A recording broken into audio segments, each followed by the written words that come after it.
durýan ýurtlaryň arasynda ýakyn hyzmatdaşlygyň we türki döwletleriň guramasynyň işiniň alyp barýan işlerine fiýinçilaryň işin gatnaşmagy türki döwletleriň guramasynyň tapawuty aýratynlyklarynyň biri hemde şonuň bilen birlikde olaryň bir düzümiň işine uly goşun goşýanynyň görkezisi bolup durýar diýip binaly ýyllarym aýtdy. Ýyşyň dowamynda dünýä ýetişiniň meýilleri bilen baglykda hemde türki döwletleriň guramasynyň giňişligine ýüze çykan möhüm meseleler çözmekde bir guramanyň barka artýan urny bellenildi. Şoňla baglanykda siýasat, ykdysadyýet, ulug siýasatçylyk, ýaşlar siýasaty, sport, maglumat kommunikasiýa tehnologiýalary ýaly ulganlarda türki döwletleriň arasynda ýola goýulan netijeli hyzmatdaşlygy giňeltmek üçin ägir türlü mümkinçilikleriň bardygyna üns çekildi. Mehman ýurdumyzyň türki döwletleriň guramasyna agda ýurtlaryň arasyndaky hyzmatdaşlyk gatnaşyklarynyň çuňlaşdyrylmagyna goşýan uly goşandyny aýratyn bellädi. Şunda ägir türlü TV serişleri eýe bolan, şol sanda TV gadyn gorlary boýunça dünýäde 4-nji orny ýerleýän Türkmenistanyň dünýä ykdysadynyň durnuklygyny we äklimi energetik howpsuzlygyny potrandyrmaga gönükdirilen giň göçerli işleri alyp barýanyny gaýdyldy. Çykyşynyň ahyrynda Aksakallar Geňeşiniň başlygy köp taraply hyzmatdaşlygy mundan meýlekde ösdürmek üçin türki döwletleriň guramasynyň howunarlygyna häzirki wagtda hyzmatdaşlygyň täze derejesine çykýan türki döwletleriň birlikdäki tagallalarynyň işleşdirilmeginiň möhümdigini belledi.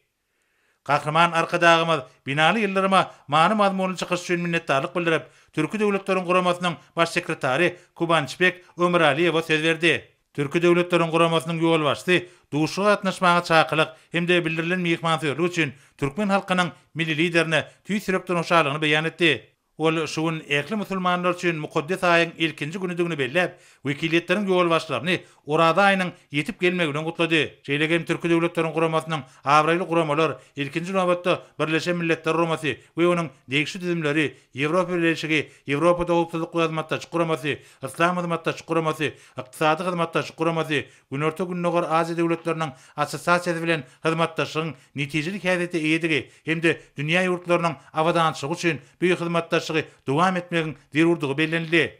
Mehman şeýlegem türkmen we dünýä edebiýatynyň nusgu şahyry Magtymul Pragynyň dolanynyň 300 ýyllygy nasip etdi. Şu ýyl geçirilmegi meýilleşdirilýän şäherleriň ähmetini belledi. Bellenşýäli Türksoýyň jemleýici resmi nabatynda öz beýany tapan büyük çözgüt Türkmenistanyň ähli türkü halklary üçin beýik taryhy şahsiýet gadaplanýan şahyryň gymmatly medeni mirasyny dünýäde giňden ýaymaga gönükdirilen medeniyet lomnaky siýasatynyň üstünlikleri besenýänligine şaýatlyk edýär. Kahraman arkadagymyz türki döwletleriň guramasynyň baş sekretaryna manyly çykyşy hemde guramanyň ýurtlarynyň arasynda hyzmatdaşlyga beren ýokary bahas üçin minnetdarlyk bildirip, türki döwletleriň guramasynyň Aksakallar Geňeşiniň Gazakystan Respublikasyndan agdasy Ikram Adirbekow söz berdi. Mehman Kahraman arkadagymyza bildirilen mehmansewerlik hemde birlikdäki netijeli iş üçin ajaýyp şertler üçin tüýsürekden hoşalygyny beýan edip, türki döwletleriň guramasyna agda ýurtlaryň arasyndaky hyzmatdaşlygy hassa pogtrandyrmagyň büýük hyzmatdaşlygy öýdary beýiklere şeýlegem ýurtlarymyzyň mümkinçiliklerine laýyk gelýän täze many mazmunyny baýlaşdyrmagyň gurama agda ýurtlaryň aksakallarnyň nowataky duşunyň esasy maksadydygyny belledi. Gazakystanyň wekili şeýlegem häzirki döwürde Türkmenistan bilen gatnaşyklaryň okgunly ösdirilýänini we hil taýdan täze many mazmun bilen baýlaşdyrylýanyny aýtdy. Şoňdan baglykda birlikde amala aşyrylýan köp sanly döwletlere we sewit ähmetli tassamaryň netijeli hyzmatdaşlygyň aýdyň mysaly bolup durýanyny bellenildi. Mehman duşuga gatnaşlary mukaddes urada aýynyň ýetip gelmegi bilen gutlap, dostlukly ýurtlaryň dogonly halklaryna paragatçylyk, arwaçlyk we awadançylyk arzu etdi. Kahraman arkadagymyz many mazmunly çykyş üçin Ikram Adirbekowa minnetdarlyk bildirip, Aksakallar Geňeşiniň Kyrgyz Respublikasyndan agdasy Medetkan Şerimkulowa söz berdi. Mehman wekiliýetleriň agdalaryny Aksakallar Geňeşiniň nowatdaky mejlisiniň dünýäniň iň gözel şäherleriniň biri bolan Aşgabat şäherine geçirilmegi bilen tüýsürekden gutlap, türkmen halkynyň milli lideri, Türkmenistanyň halk maslahatynyň başlygy Gurbanyň Berdimuhammedowa türki dilli döwletleriň halklarynyň arasyndaky dostluk gatnaşyklaryň gösterilmegine goşýan uly goşandy üçin çuňur hoşalygyny beýan etdi. Mehman duşugyň möhümdigi barada aýdyp, onuň netijeleriniň türki döwletleriň guramasyna agda ýurtlaryň ykdysady we medeni insanperwer ulganlardaky hyzmatdaşlygyny mundan meýlekde pogtrandyrmaga ýardam berjekdigini belledi. 2024-nji ýylyň Türksoy tarapyndan türki dünýäniň beýik şahyry we akyllary Magtymyl Pragynyň gili, şeýlegem Änew şekeriniň 2024-nji ýylda türki dünýäniň medeni paýtagty diýilip aglan edilmegi, Türkmenistan bilen gurama agday ýurtlaryň arasyndaky dost-doganlyk gatnaşyklarynyň miýdemezliginiň nyşany bolup durýanyny aýratyn bellädi.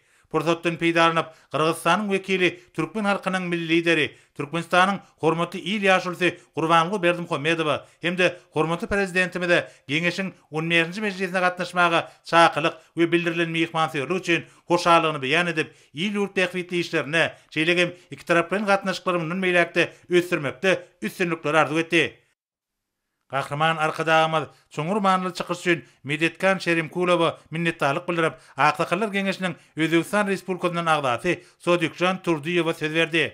Mehman Türkmen halkynyň milli lideri Gurbanly Berdimuhammedow hemde hormatly prezidentimiz Serdar Berdimuhammedow Özbekistan Respublikasynyň başçyny Şawkat Mirziýoýewiň ýeberen mehirli salam ýetirdi.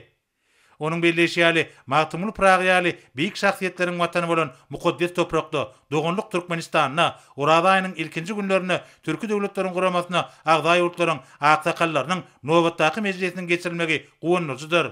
Özbekistanyň wekili türki döwletleriň halkara giňişligindäki barka hukuklanýan orny barada aýtmak bilen häzirki wagtda köp taraplaryň we öýdary beýiklikli gatnaşyklaryň giňilýändigini, gurama agda döwletler hemde tinçi döwletler bilen söwda dolanşygynyň barka artýanyny kanagatdan bilen bellädi. Şoňdan baglanykda 11-nji mejlisiň dowamyny beýan ediljek anyk teklipleriň türki döwletleriň guramasynyň dünýädäki orny puturandyrmaga ýardym berjekdigine anan bildirildi. Kahraman arkadaşymyz manyly çykyş üçin Sodykjan Turdiýewa minnetdarlyk bildirip, Aksakallar Geňeşiniň Wengriýadan agdasy Atilla Tilka söz berdi.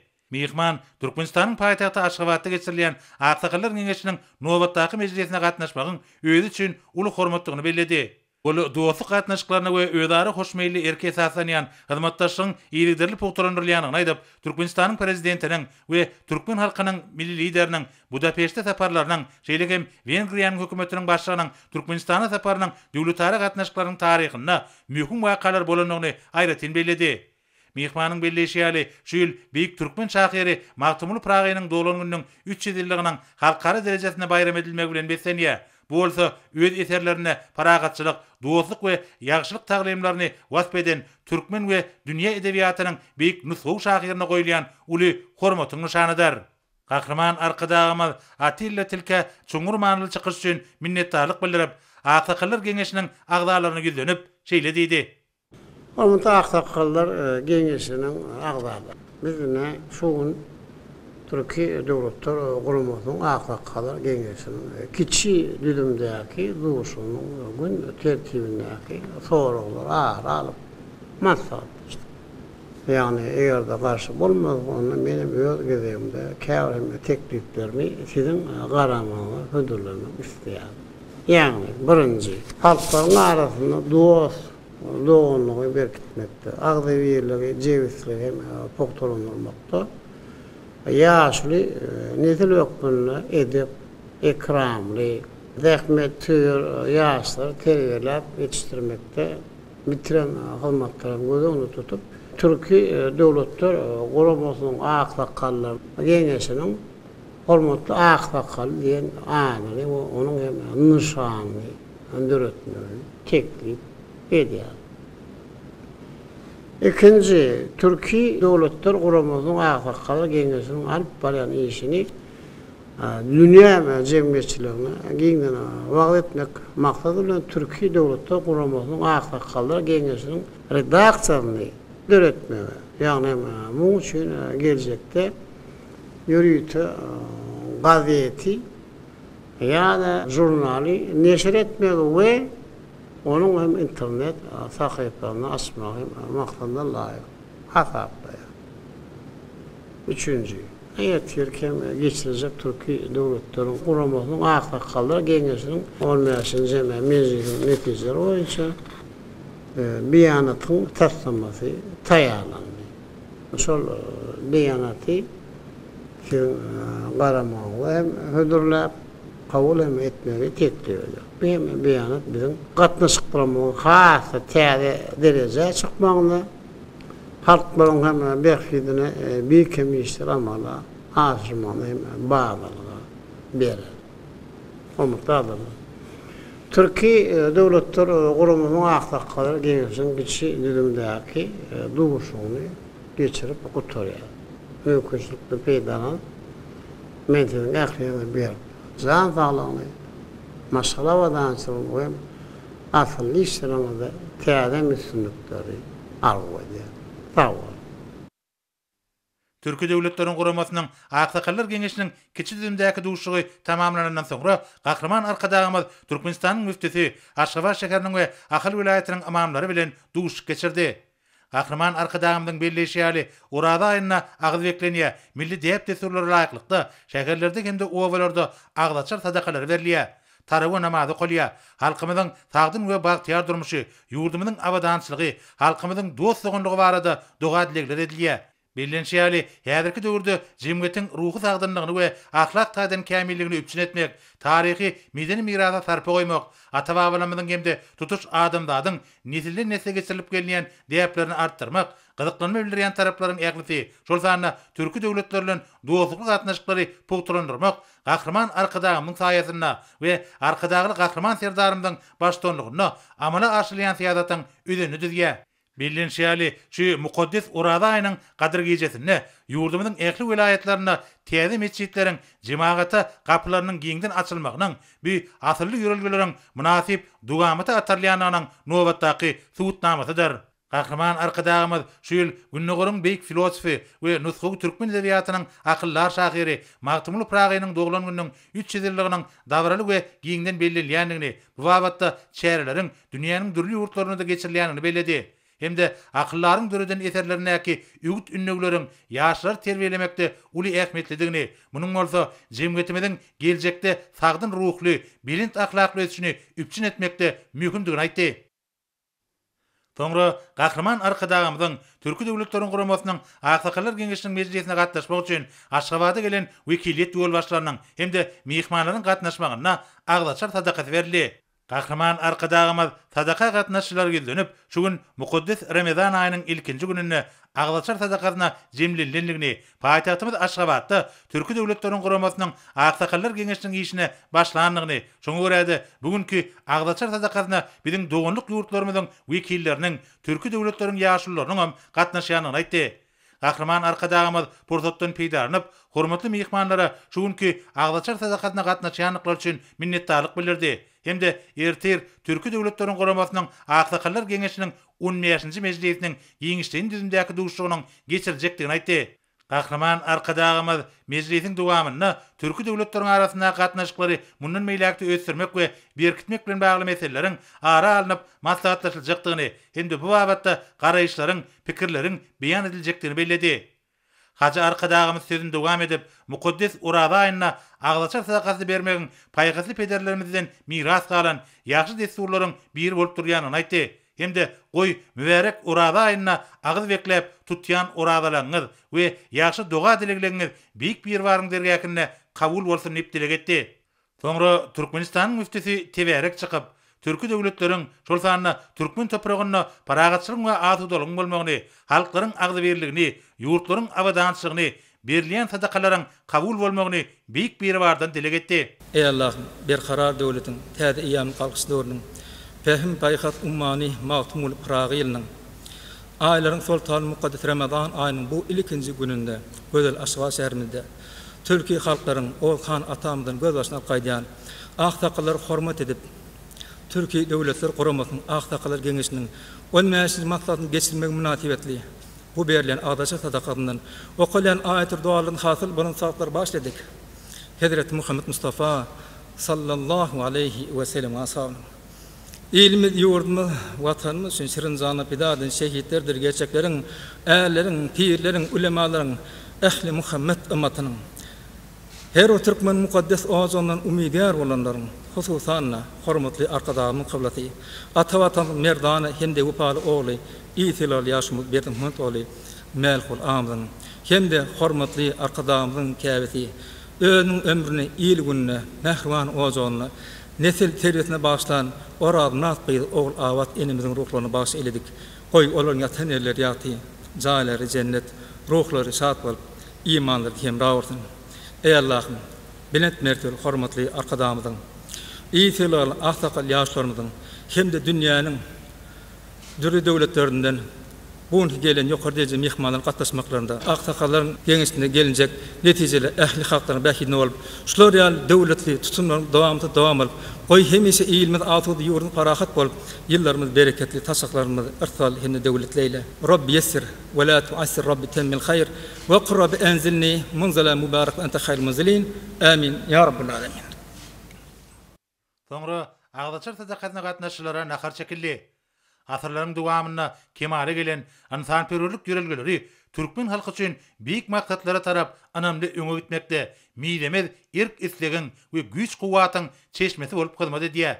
Milli deyip desulların ayratin gımmatlığı, olарын nesillerin ve eyyamların duvamatlygyny üpçüne diýenligi, yaşıl nesle hormat sarpany arttyrýanlygy, Türkmen halkynyň dünýä garaýşyna hemde ahlak görelgelerine bir orun tutan ruhlenlik bilen baglanşyklydyr. Bu tagam dağıdılandan sonra Türkmenistan'ın müftisi ayet tevir edip, mukaddes uradayının soğaplarının musulman ümmetinin yolunu hemişe yaktılandırmağı, bu ayda okulcuk namazların, berilecek sadakaların kabul olmağını, halkların abadansızlığını, ağzıverliğini, saçakların böleliğini dile getdi. Sonra kahraman arkadağımız bir yere yığınananların eklisine, Ağdaçar sadakatına katnaşanlıklar için yeni devir gedek Tanrı elkasına aytdi. Hem de hemmelerle mehirli hoşlaşıp birden uğradı. Türkmen halkynyň milli lideri Türkmenistanyň halk masalalarının başlygy Gurbany Berdimuhammedow TRT haberler ýaýlymynyň ýol başçysy Ahmet Görmez bilen söhbetdeş boldy. Gahrman arkadamyda TRT haberler ýaýlymynyň ýol başçysynyň sowallaryna jogap bermek bilen Türkmenistanyň häzirki döwürde ýeten derejesi, ýurdumyzyň sebetde parahatçylygy, howpsuzlygy, durnukly ötüşi üpçün etmekde eýleýän orny hemde dogunluk Türkiýe bilen ýola goýulýan gatnaşyklaryň sadaşly ötüşi barada gurrun Türkmenistan'ın başkenti Aşgabat'tayız. Türkmenistan'ın payitahtı Aşgabat şekerinde Türkmen halkının arkadağı, milli lider, Türkmenistan'ın halk maslahatynyň başlygy, hormatly Gurbany Berdimuhammedow bilen töhfetdeş bolýar. İlki bilen işiňiziň ören köpdügine garamazdan bizi kabul edeniňiz üçin size hoşallygymyzy bildirmäge ruhsat ediň. Siz diňe bir Türkmenistanyň däl, bütün türkü döwletleriň arasynda hormatlanýan liderleriň biri. Türkü döwletleri bilen hyzmatlaşyň mümkindigini ýygydan belleýäňiz. Siz bu hyzmatlaşyň mümkinçiliklerini elbetde onu Türkmenistanyň ornuny nähil görýäňiz. Türkiye devletleri arasındaki işbirliğinin potansiyelini ve elbette Türkmenistan'ın buradaki rolünü. Ben size bir duşuk baradaki teklifiniz için minnettarlyk bildirýän Türkiýanyň özünde hem ondan bar daşardım Avrasya hem milyonlarca tamaşaçy bolan TRT habarlar ýaýlymynyň ýol başçysy siz bilen söhbetdeş bolmak ören ýakymly. Muňa özi geçerem halkara durmuşynyň möhüm soraglary boýunça pikirini aýtmaga, türk ýurtlaryň arasyndaky gatnaşyklar bilen bagly garaýşyň giňden beýan etmäge umut mümkinçilik berýär. Türkiye devletlerinin köpüğlü hımmatlaşığı tarihi şertler bilen bağlı. Yani muňa bizim halklarımızın dil, medeni ve milli taýdan umumlygy, akbarlarynyň asyllaryň dowamyna baglanşykly bolan bilen kesgitlenenden men ençemeýär belläpdim. Türkiye halkların asli bardır. Bir ýagdaý özara gatnaşyklarymyzda aýratynam many mazmun berýär. Garaşy özüň täli döwletler bolsakda biz hok möhletli maksatlarymyzyň we behfitlerimizin umumyny ýatdan çykaramyz. Türkiye halkların tarihi ýerki we geljek ornu arasyndaky düşünjelerimizin bir baglylygyna akyl ýetirýär. Şoňra da ähli bolurdy. Siyasatda, iqtisadiyetde, medeniyetde, şahsiýetlara gatnaşyklarda hyzmatdaşlygy berkitmeýän möhümdigine düşünýär. Men pikirimçe Türkiýe dowlatynyň günnäger bilen günwataryň arasynda medeni köprek bunny ornuny dikiltmek häzirki döwürde olaryň esasy wazifeleriň biridir. Türkiýe halklaryň bu wazifesi gadymy döwürlerde we orta asyrlarda Türkiýe goşak artdyryp ol Aziýanyň we Ýewropanyň duşgary bolup bolmady.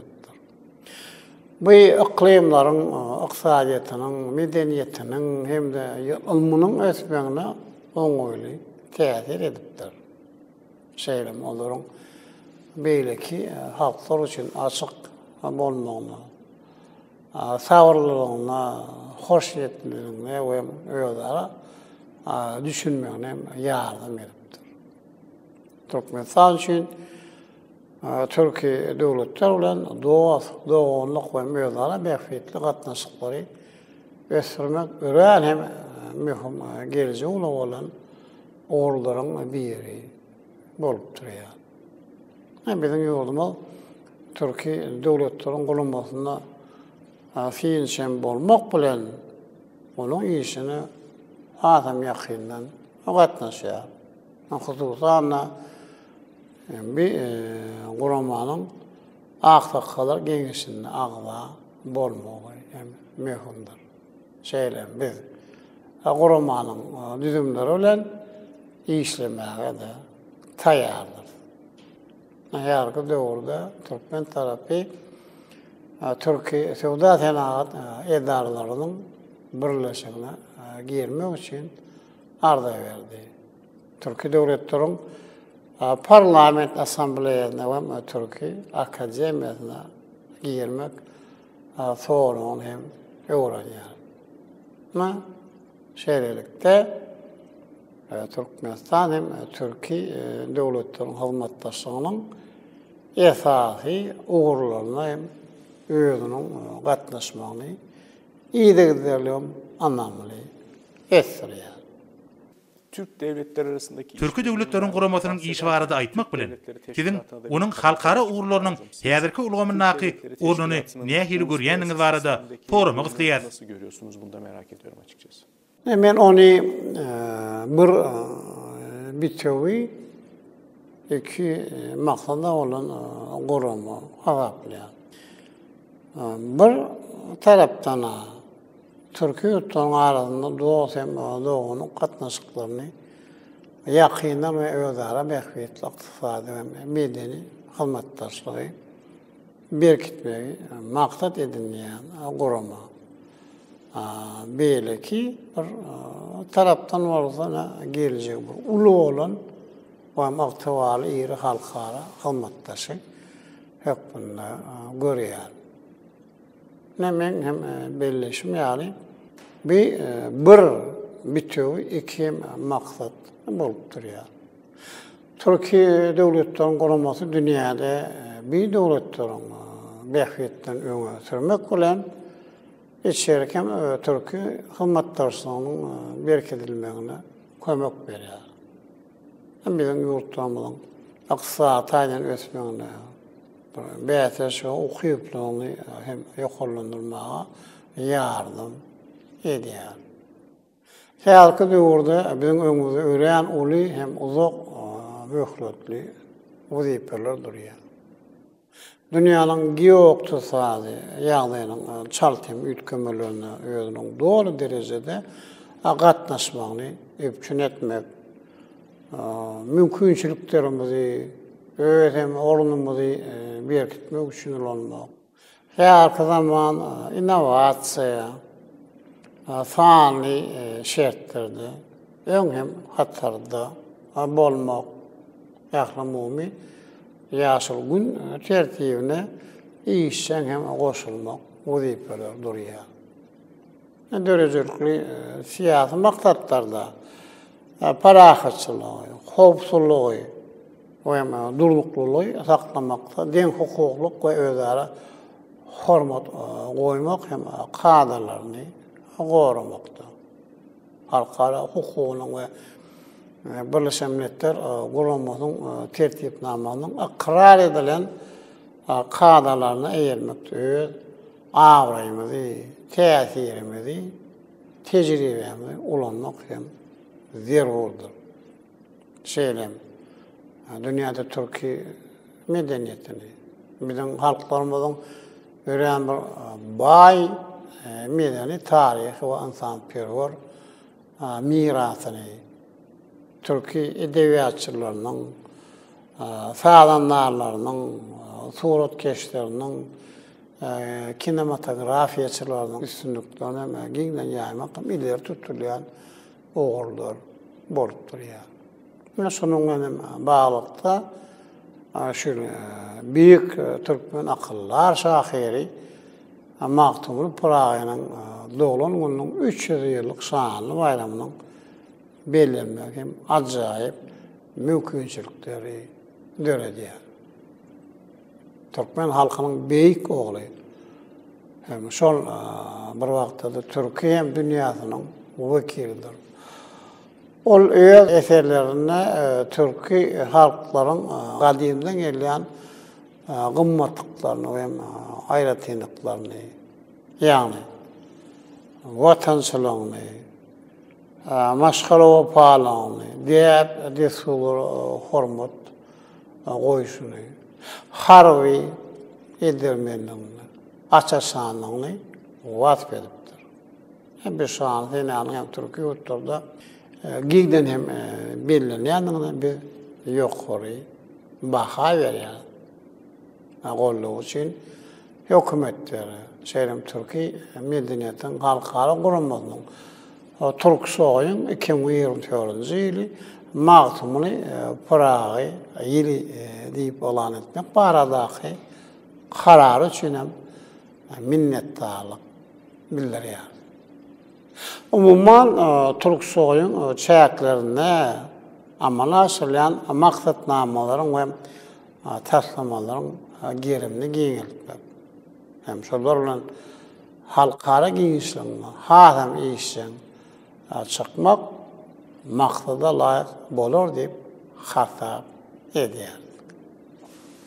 Birin söhbetleşigimiz Türkiye Devletlerin Guramasının Aksakallar Geňeşiniň Nobatdaky mejlisiniň öňü sirasyna geçýär. Bir üren wajyp duşuşyk. Siz bir geňeşiň esasy maksadyny näme-de görýäňiz? Men Aksakallar Geňeşiniň üren mühim zerur düzümlüğüne ananýar. Onun Türkiye Devletlerin Guramasının düzümine dörendirmegem ýöne ýere däller. Bir Türkiye halkların acayip tarihi değerini, yaşlı neslin vekilleri ile maslahatlaşmak. Onun hem pehim payhasına, hem durmuş tecrübesine dayanmak, değerini devam ettirmek ve onu yaymak hem bolupdur ya. Bir değer. Bizim halklarımıza doğru çözütleri tapmağa köp gerek yardım etti. Şu vakitte şehirde doğrudu aksakalların orunu barha ulu ehmeti iyi oluyor. Devlet işlerine mühim şart hükmünde öňe çıkýar. Sonra da aksakallar geňeşiniň işiniň gerimini barha hagigeler avrayı denge hem artar deyip pikir ediyor. Aksakallar geňeşiniň sesi Türkiye Devletlerin Guramasının çayaklarına yukarı ruhu, ahlak, kımmatlıklarına, tarihine, buysunluk, duyuksuna esaslanan terbiye bilim siyasetini emeli getirmek yani sonra olur da gören hem onu ehmetiye bolmalıdır. Aksakallar geňeşi bizim halklarımızın arasında insanperver, gatnaşykları. Bir kitmäge olaryň biri doğunluk gatnaşyklaryna, araýdaşlygyna we öýlere ýardam bermeňe goşmagy. Halk diplomatiýasyna, parlamentara hyzmatdaşlygyna işçiň ýardam etmäge niýetlenýär. Türkmenistanyna ahlakçıların şeyle işi devlet derecesinde kullanılıyor. Türkmenistan'ın halk sağlam düzümünde yaşlılar gençi hareket ediyor. O öğren mühim devlet kararlarının kabul edilmekte. Bizim yurdumuzun içerisinde daşarı siyasetin stratejik uğurlarının emele getirilmekte iş için batnaşıyor. Umuman burada bizde gowy tecrübe var. Biz Türkiye devletlerinin kurulmasının ahlakçılar gençlerin bilelikdeki işinin şayaklarını bir tecrübeni paylaşmaya da tayar. Peki Türkmenistan. İçerki üyetiş ve daşar siyaset orunun noktoy nazarından Türkmenistan'ın durmuşunu häzirki tapgary nähili häsiýetlendirersiňiz? Sizler nasıl bir aşamada Türkmenistan? Bize durmuş iqtisadi ösüşün kabul edilen devlet maksatnamalaryny ve meýilnamalaryny iýdigizerli ýerine ýetirmegi üçin edilen şertleri döretmeň başaranlygyny bellemek bolar. İçerki durnukluluk, cemiyetçilik agzybirligi, siýasat we cemiyetçilik institutlarynyň durnukly ýagdaýy. Adamlaryň olary anamy. Elbetde onuň hem esasy şerti bolup durýar. Dünýä hem iqtisadiýatynyň häzirki durnukly şertlerine hem Türkmenistan 2024 ýyl ören gowy netijeler bilen geldi. Geçen ýyl cemiyetçilik önüm ösüşem depkini 6 götürümden hem ýokary boldy. Türkmenistan 2022-2052 ýyllarda durmuş gaýtaýdan ösürmeň hem maksatnamasy üstünlükli durmuşa geçirilýär. Soňky 15 ýyl ýurdumyzyň ilatynyň 2 milyon köpelendigi adamlaryň durmuş hawadançylygynyň ertirgi güne anamynyň aýdyň hem gorkajysy bolup durýar. Bizim ýurdumyz halkara giňişligindäki çylçyranly ýagdaýlara garamazdan döwletimiň daşary siýasat konsepsiýasynda bellenen bir taraflyk uğruny iýdigizerli alyp barýar. Stratejik taýdan ileri tutulýan meseleler bolan ahlamy, parahatçylygy, howpsuzlygy we durnuklulygy gazanmaga. Durnuk ösüş maksatlaryny ýerine ýetirmäge ýardam berýär. Türkmenistan'ın bir garaýşynyň halkara guramalaryny, şo sanyň Birleşen Milletler guramasynda barha hem giňden gollanýanyny bellemek isleýär. Ýurdumyň Birleşen Milletler guramasynda bir taraplyň dostlary toplaryny döretmek baradaky başlangyjyna eýem baryp 20-den gowrak döwlet goşuldy. Baş Assambleya Türkmenistan'ın bir taraflarının gollayan 2 hem rezolüsiýany bırağından kabul etti. Bu bolsa bizim döwletimiň çözümli meseleleri bir taraflyk esasyna çözmek üçin öňe sürýän tekliplerini halkara toplamalarına barha hem giňden düşünülýändigini gorkarýar. Türkmenistan'ın durnuk ulu, enerji, howpsuzlygy, ekologiýa, sağlam durmuş kadarları aradaky beýlik ençemi başlanmışlaryň hem giňden gollanýandygyny bellemek hem isleýär. diňe bir soňky ýyllarda Birleşen Milletler Guramasynyň baş assambleýasy bizim döwletimiziň öňe süren başlanýyşlarynyň 25-sini gollap burağlan hem ses verdi. Türkiye döwletler hem gatnaşyklarymyň ösýany bardy hem aýdyp geçýär.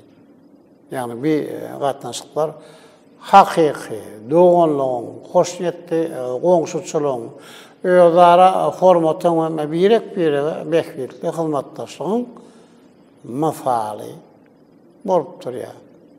Biz muňa ýokary baha berýär we onuň gadaryny hem bilýär. Bir gatnaşyklary geljekde giňeller hem de bağlaştırar. Bunu halklarımızın düýüpli behwetleriniň, awadançylygynyň, parahatçylyk we dolnukly güllap etmeniň hatirasyna amalla asyrar. Peki Töwgetdeşiňimiziň başyna siz gardaş diýip başladyňız. siz bu röportaja Iki doganlyk döwletiň gatnaşyklary barada aýdaýsaňyz. ilişkilerini siz nasıl görüyorsunuz? Bir hem gatnaşyklar nusho alarlykdyr. İki tarap hem siyasi, şöyle iktisadi, meýdan insan perol gatnaşyklar hem pogtulandyrmaga çalışýar.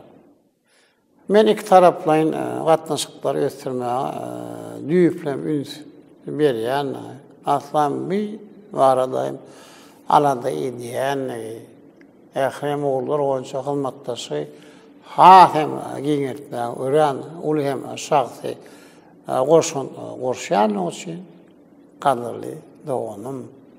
Hormatly prezident Recep Tayyip Erdoğan'a minnetdardyr.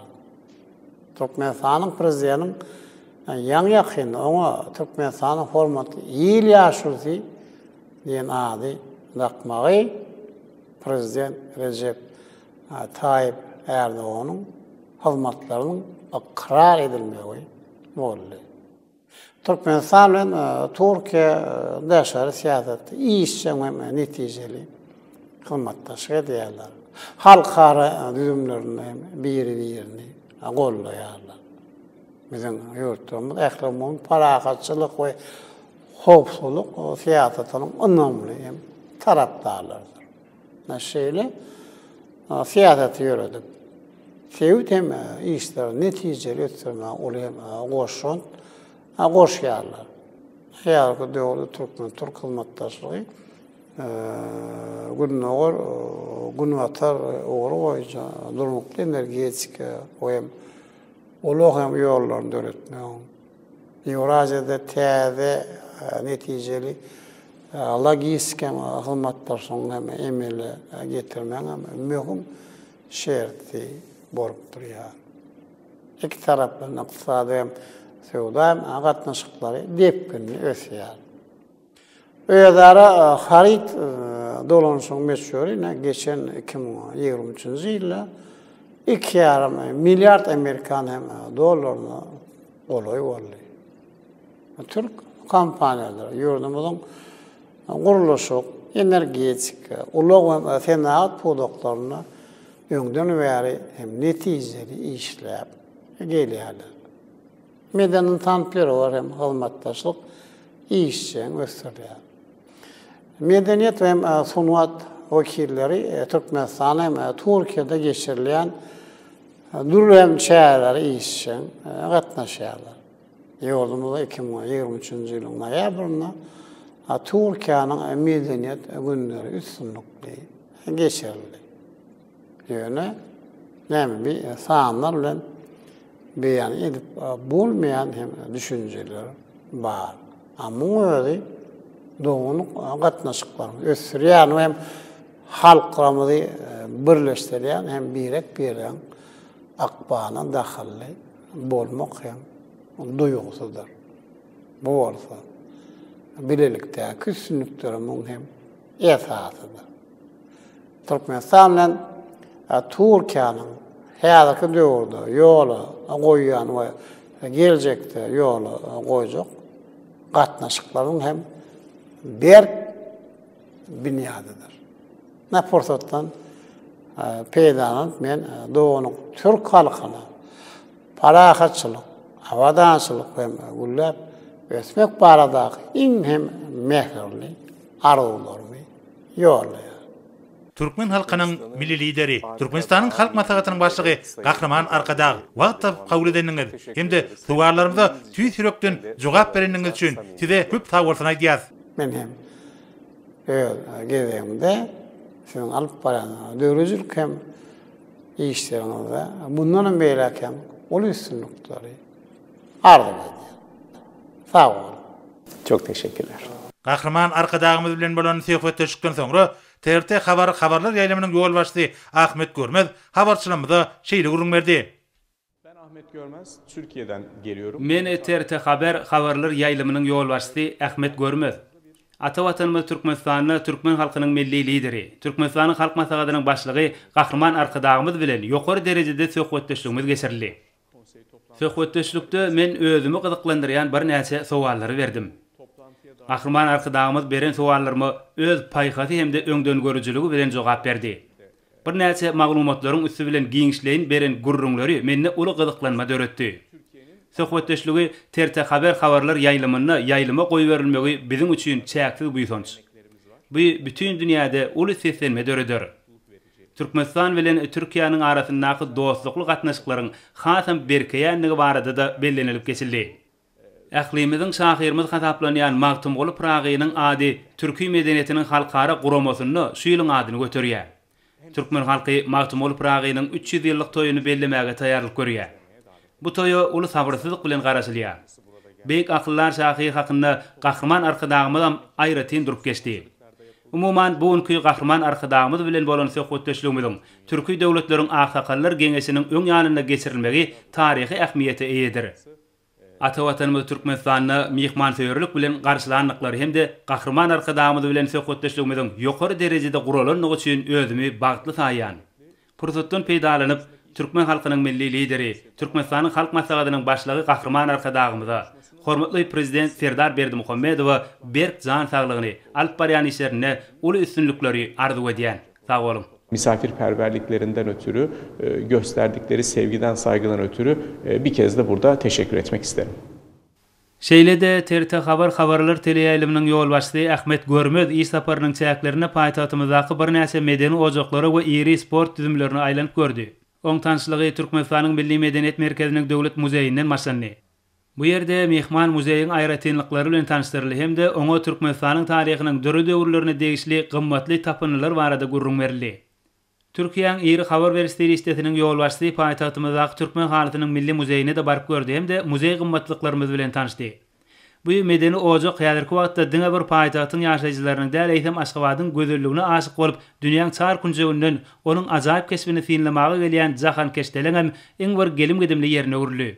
Soňra Türkiýeli mehman paýtatymyzyň Olimpiýa şäherçesi bilen tanışmagy geldi. Bu ýerde oňa Gahraman Arkadağymyzyň başlangyjy we ýygyderli tagalary netijesinde amala aşyrylan bu iri taslamanyň aýratynlyklary hemde oň sport desgalary, olarda ulanylan häzirki zaman binagarlyk ýörelgeleri barada giňişleýin gurrun berildi.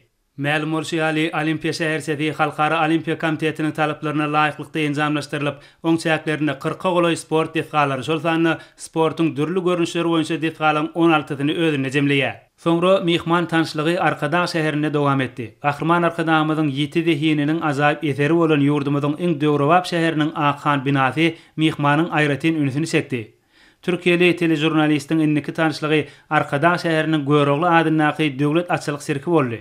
Oň nal şekiline gurulan täzin binasy dünýä ünlülerine laýyk gelýän ýörüti enzamlar we tehnologiýalar bilen üpçün edildi.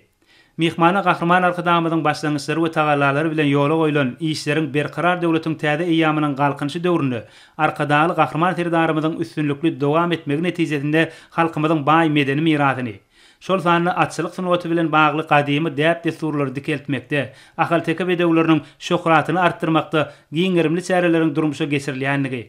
Bu uğurda halkara hyzmatdaşlygyň işleňleşdirilmegine, atçylyk sportunyň we at çapmaň dürli usullarynyň ulanylmagyna döwlet derejesinde uly üns berilýänligi barada gurrun berildi. Tanşylygyň dowamynda Ahmet Görmez Arkadağ şäheriniň Gurbanguly Berdimuhammedow adynaky çağalar tagaldyş dikeldiş merkezine geldi. Merkezden Ukmani bezergi alyans ağaların sağlıklarını dikeltmek üçün döredilen mümkünçülükler, bölümde gurnulan inzamlan aýratynlykları barada gurrun berdi. Hormatly prezidentimizin ýygyderli gollaw himayetleri Türkmen halkynyň milli lideriniň üns aladaty netijesinde kämil şahsiýeti kemale getirmek iň esasy bolsa, sagdan nesli terbiyelemek boýunça giňerimli işler alınıp barylýar. Şeýlede Mehman şäheriň arkadan gaziýeti bilen tanışdy hem de onuň işiniň talabyna gurulmagyna döwlet derejesinde ähmiýet berilmeginiň oňy netije berýändigini we metbuat nesriniň okuýjylar köpçüliginiň söýgüsine munasip bolýandygyny aýtdy. TRT habarlar ýaýlymynyň ýol başçysy Akmermerli Aşgabat we onuň medeni defgalary hem de milli gymmatlyklary şeýlede arkadaş şäheri bilen ýakynan tanışmaga döredilen mümkinçilik üçin Türkmen halkynyň milli lideri, Türkmenistan halk maslahatynyň başlygy Gahrman Arkadagymyza we arkadaly Gahrman terdarymyza hoşallyk bildirdi. Maňa Gahrman Arkadagymyz bilen duşyk söhbetde bolmak bagty meýesser etdi. Men atawatanymy Türkmenistanyň Türkmen halkynyň milli lideri, Türkmenistanyň halk maslahatynyň başlygy Gahrman Arkadagymyzyň işini munasip dowam edýän hormatly prezidentimiz tarapyndan Türkmenistan we onuň ösüşleri we özgörüşleri barada tanışmaga hemme şertleriň döredilýändigine göz ýetirdim. Tanışlygymyň dowamyny men paýtaht Aşgabatyň medeni ojaklaryny we sport defgalaryny barıp gördüm. Türkmen halkynyň milli we medeni gymmatlyklary, sportda gazananlary şeýlede ajaýyp Arkadaş şäheri bilen tanışdym. Men bu şäher bilen tanışmagy arzu edip gördüm. Gurbanuly Berdimuhammedow adynaky çağalar Sagaldys Dikeldiş merkeziniň we ol ýerde ýerleşýän Gurbanuly Berdimuhammedow adynaky honarlygy mätä çağalary himayet bermek boýunça Haýyr Sagawat ganatynyň ştab kwartirasynyň alyp barýan işleriniň beýik işlerdigi meni gowandyrdy. Men ösüşün we rowatçylygyň täze sepkitlerini tarap önemli öňe barýan atawatanymyzyň gazanýan üstünliklerini begenýän. Hem de Türkmenistanyň ilmi tehnologik innovasiýalary esaslanýan giňerimli tassamalary amala aşyryp bilýändigini tutuş dünýä görkezýändigini gowunç bilen nagtamak isleýän. Türkmenistana gelmek bilen meniň atawatanymyza saparymyň üstünlikli we şowly bolanyny aýdyp bilerin. Sözümün ahyrynda döredilen mümkinçilikler üçin Gahrman Arkadagymyza we arkadaly Gahrman terdarymyza hoşallyk bildirýän. Goýulyň jany sag, ömürler uzak, alyp barýan uly işleri hemişe üstünliklere beslendin. Hormat Prezident Serdar Berdimuhammedow Cenab Asif Ali Zardara Pakistan Islami Respublikasynyň prezidenti wezipetine saýlanma münasibetli tüýsürekden gutlawlaryny iýerdi. Türkmenistan bilen Pakistan Islami Respublikasynyň arasyndaky dostluk gatnaşyklary täze ugur boýunça mundan berekde ösürmek üçin siziň bilen işleşmegi meýilleşdirýän ilip gutlawda belenilýär. Döwlet başlamy şu mümkinçilikden peýdalanyp Prezident Asif Ali Zardara tüýsürekden berkjan salyp bagtyrlyk we işinde uly üstünlikleri Pakistan İslam Respublikasynyň halkyny bolsa parahatçylyk mundan berekde ösüş we rowaşlyk arzu etdi. Hormat Prezident Serdar Berdimuhammedow Türkmenistanyň halkynyň we hökümetiniň adyndan şerekem hut öz adyndan Cenab Tamashyok we Wengriýanyň prezidenti wezipetine girişme münasibetli tüýsürekden gutlawlaryny iýerdi. Döwlet başçysy şu mümkinçilikden peýdalanyp prezident Tamashyok tüýsürekden berkjan saglyk, ujur gaýrat şerekem Wengriýanyň halkynyň öňe ötmeli hemde güllep ösmegini gönükdirýän ähli başlanýyşlaryna we işlerine uly üstünlikleri arzu etdi.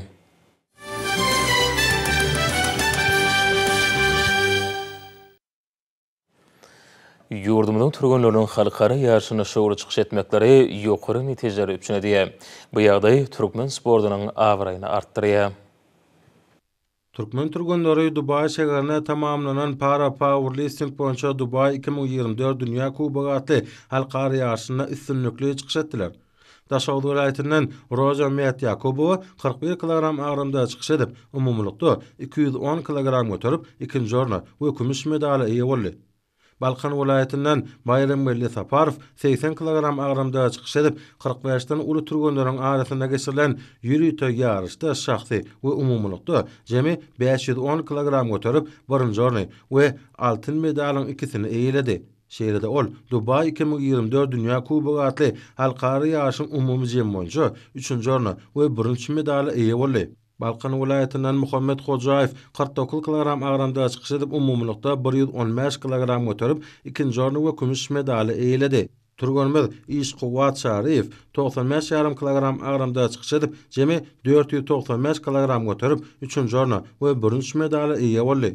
Türgenlerimizden gazanan üstünlikleri Türkmen sportunyň awraýyny belende göterdi.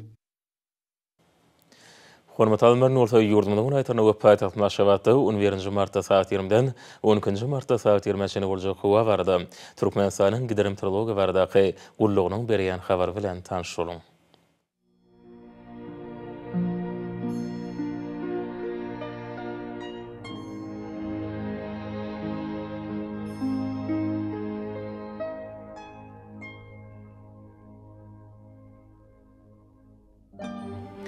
Balkan vilayetini ütkät bilen bir toku ağır bir aşağı demirada kulmatardan teyildi sekundda 9-14 metre yetiyen şemali usar. Hova gecetine 2-7 gradus günnidine 9-14 gradus kenariya etraflarına 4-9 gradus maylı bulur. Ahali vilayetini ütkät bilen bulutlu hova ağır bir aşağı yıldırım çakma mümkün. Demirada kulmatardan teyildi sekundda 9-14 metre kayarlarına 16 metre çenli yetiyen şemali usar. Hova gecetine 3-8 gradus günnidine 7-10 gradus maylı bulur. Mari vilayetini ütkät bilen bulutlu hova ağır bir aşağı yıldırım çakma mümkün. Demirada kulmatardan teyildi sekundda 10-15 metre yetiyen şemali usar. Hova gecetine 2-7 gradus günnidine 7-10 gradus maylı bulur. Liverpool vilayetini ütkät bilen bulutlu hova ağır bir aşağı yıldırım çakma mümkün. Demirada kulmatardan teyildi sekundda 9-14 metre kayarlarına 16 metre çenli yetiyen şemali usar. Hova gecetine 2-7 gradus günnidine 7-10 gradus maylı bulur. Daşoğlu vilayetini ütkät bilen bulutlu hova ağır demirada kulmatardan teyildi sekundda 9-14 metre yetiyen şemali usar. Hova gecetine 1 gradus soğukdan 4 gradus çenli maylı günnidine 4-9 gradus maylı bulur. Paýtaht Naşabatda ütkät bilen bulutlu hova ağır bir aşağı yıldırım çakma mümkün. Demirada kulmatardan teyildi sekundda 12-15 metre yetiyen şemali usar. Hova gecetine 4-6 gradus günnidine 9-11 gradus maylı bulur. Ýurdumyň şu mart aýynyň 12-sine magnetik hadisasynyň gowşak täsirli bolmagy araşdyrylýar.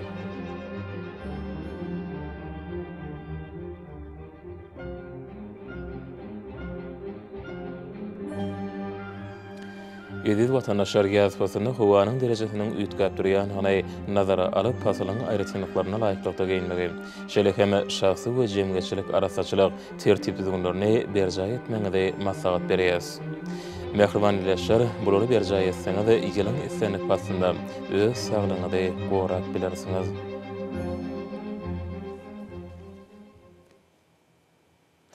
Mehriban adamlar şuňyň watan habarlary peşimiz jemleýäs. Berkarar döwletiň täze ýamynyň galkynçy döwründe ata watanymyzda Türkmenistan ähli wagtlarda ötüşýär.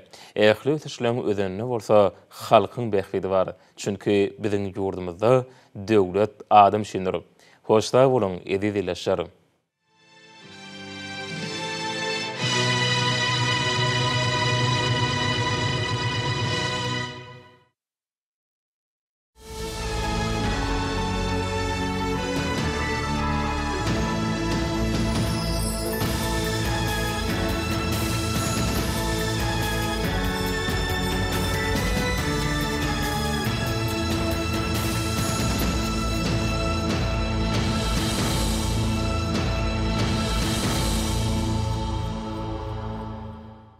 Hormatly adamlar, edip watandaşlar bir gepleşigimizde dowam edýäs. Ha gepleşigimizde, şol gepleşigimizde Türkmen Döwlet Mal Institutynyň ulamaly Ruslan Jumaýew gepleşigimizde bilen dowam etsek. Berkara döwletiň täze ýamyny galkynçy döwrüni ýurdumyzda belli taryhy şahsiýetlere aýratyn hormat sarpa goýulýar, olaryň taryhy mirasy ebedileşdirilýär. Neşeli şahsiýetler arasynda danyş ahyrymyz, akyllarymyz Matumul Pragy möhüm orny elýär. Matumul Pragynyň şuňky genji hazinasy, goşgulary, ömür döredijiligi her ýaşlar üçin aýatyn bir mektep bolup durýar. Täze şuňky 2024-nji ýylmyň Paýgamber umman Matumul Pragy diýip atnylma ýönerden näl täze türkmen halkymyz bugün özüniň edebiýatynyň öçmejek, sinmejek beýik ýyldyny bütün dünýä görkezýär. Şoň üçin hem Matumul Pragynyň ömür dörejiligini, onuň goşgularyny dür dillere terjime etmeklik we onu dünýä derejesine wagtyn sygat işlerini alyp barmaklyk häzirki wagtda döwlet derejesine möhüm ähmiýet berilýär. Şoňa baglanykda aýrytyň Matmuly Pragynyň dürejçiligini döwlet döretmeklik, jewizlik, agzybirlik düşünjeleri möhüm orny eýleýär. Matmuly Pragy berkarar döwlet islerini belläp geçdi. Elbetde Matmuly Pragynyň arzu bolan şol berkarar zamanasy berkarar döwleti şununy arzu hasyl boldy. Sebäbi häzirki wagtda biz berkarar döwletiň täze ýamynyň galkynç döwrüne eşitli durmuşyň höziýerini görüp ýaşaýar ýurdumyzyň dolarlarda garaşdyrdyğı üçin edilip häzirki wagtda Türkmenistan dünýä bileşigini, dünýä jemgyýetini özüni ygtybarly hyzmatdaş, kuwatly döwlet ykdysaddaýdan ösen döwlet hökmüni özüniň awryn barha bilendigallarya we şoňa baglykda hem ýurdumyzyň häzirki wagtda medeni mirasy dünýä jemgyýeti tarapyndan, alimler tarapyndan içkin öwrenilýär hem ikrar edilýär. Esasan Matmuly Pragynyň goşgularyny agzybirlik düşünjeleriniň möhüm ähmiýeti bolmaklygy we esasan watan düşünjesiniň gymmatly düşünje hökmüni ortağa çykarylmaklygyň möhüm ähmiýeti bar. Matmuly Pragy özüniň goşgularyna ýa dillerde musapirlik çekenin ursa sökse horlusy da ýyly ýaşy diýip belläp geçýär. Onuň üçin Matmuly Pragy esasan häzirki wagtda halkyň agzybirligi, milliligi, watan düşünjelerini ýende bir nesil terbiýesinde möhüm ileri tutulmalygyny gözüňe tutýar. Munyň aşada Matmuly Pragy eşit adam doğan ýyldan gaýry mehriban ýurt bolmaz diýip belläp geçýär. Wel Matmuly Pragynyň ýaşan sebitlerini seredemizde sumorjulgulary, görnükli hasar daglary, elbetde häzirki wagtda ýurdumyzyň iň gözel künjekleriň biri bolup durýar. Şoň üçin türkmen tebigatyny, türkmeniň häzirki wagtda territoriýasy Matmuly Pragynyň goşgularyny aýtyn tebigat gözelligi we pähim paýhys parasat bilen utgaşýar. Şoň bilen baglykda hem Matmuly Pragynyň goşgularyny esasan öwüt ünlü berji häsiýetli şygyrlaryň adykly edýän belläp Meselevi Matmuly Pragynyň dörejçilik tuşuny bütün dünýä adamzady terbiýelemäge gönüpdirler. Bu esasan garaýyş ilkinji nowatda Matmuly Pragynyň dany akyllarlygyndan we ilkinji nowatda häzirki wagtda hemme taraplaryň parahatçylygyň, berkararlygyň, ösüşiň we güllä üçin üçin edilmegini gönüpdirilen ilmi garaýyşlarynyň goşgulary ýyza çykanyny belläp geçip bolýar.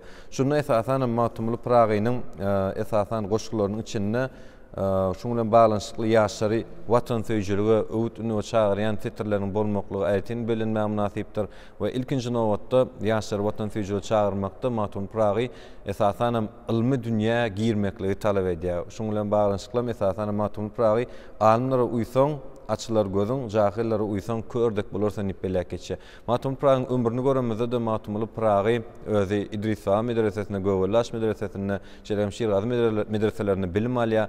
Elbetde şeýle ilmi bilmek teşnelik türkmeniň zannyna we häzirki wagtda hem türkmen ýaşlarynyň hemme taraplaryndan kämil hünärmenler bolup ýetişmekli üçin ýurdumyzda hemme taraplaryndan mümkinçilikler döredilýär. Sebäbi şunuň bilimler kısaýatyny döretmekli we adam maýasyna gönüpdirilen serişlerin artdyrylmagyny möhüm ähmiýet berýär.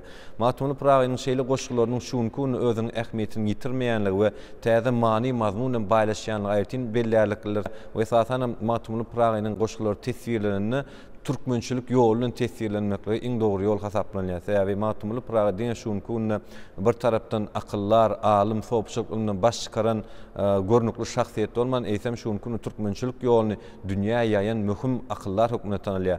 Sebäbi Matmuly Pragy şol döwürlerde diňe bir goşy ýazmak bilen, çağlary bilim bermek, terbiýe bermeklik, ilmi öwretmek bilen meşgul bolan, eýsem siýasatçylyk bilen meşgul bolandyr. Sebäbi bar Rumystany görsüm diýen setirlerini Matmulyň goşgularyny gawat gelmek bolýar we bugün kun bolsa bütün dünýä Türkmenistany görsem diýip arzu bolýar. Sebäbi ýurdumyzyň halkara arkadagy Gahman serdarymyzyň, Gahman kadamyzyň parasatly ýolaşygyny barha belendigalýar we şuň kun dünýä uzayan dostluk, dogonluk ösüş ýollary Türkmenistany dünýäniň bir ösüş merkezleriniň birine öwrýär. We esasan aýtmaly zatlymyzyň biri hem Matmuly Pragynyň dörejçiligine baglanşan şuň kun ilmi eserler ýyzyna ýazylýar, dowam edýär.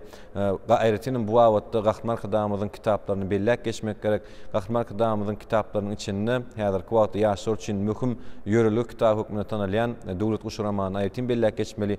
Döwlet Guşy romanyny ýadyma düşýän bolsa ýaşazyk Mälik Guly özüniň türkmen senatly goşgyny Matmuly aýtyn setirler bagşaýar. Sen ulusyň, sen ulugdan ulyň bar, sygynmaga keramatly weliň bar, dünýä ýaly dany Matmulyň bar, belent derejeli deňli türkmen senniýe. Bu yerde esasen goşguda Matumul Pragynyň özü bilen diňe türkmeniň häzirki wagtda belent derejelere ýetýänligi aýratyn goşgu seterlerini görmek bolýar. Elbetde Matumul Pragynyň seterlerini şol döwrüň ykdysady hojalyk gatnaşyklary aýratyn giňişen beýan edilýär.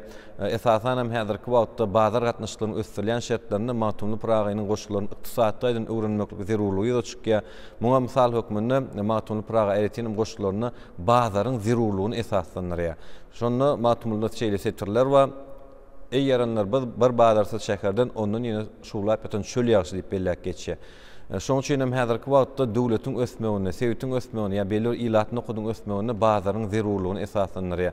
Mundan aşağıda Matumul Pragyň goşgularyny dürli deňişdirme usullary, dialektik usullary, didaktik usullary peýdalanyp, häzirki zamanyň hojalyk gatnaşyklary bilen şol döwrüň hojalyk gatnaşyklaryny deňişdirmäge esas bolan taryhy maglumatlar hem ýerleşdirilýär. Şoň üçin Matumul Pragynyň goşgulary hiç gaçan özüniň gymmatyny ýitirmeýär we häzirki wagtda insan terbiýesinde, nesil terbiýesinde we aýratyn sopyjyklygyň ilmini öňe sürilýän newis terbiýesinde möhüm ähmiýete ýa bolup durýar.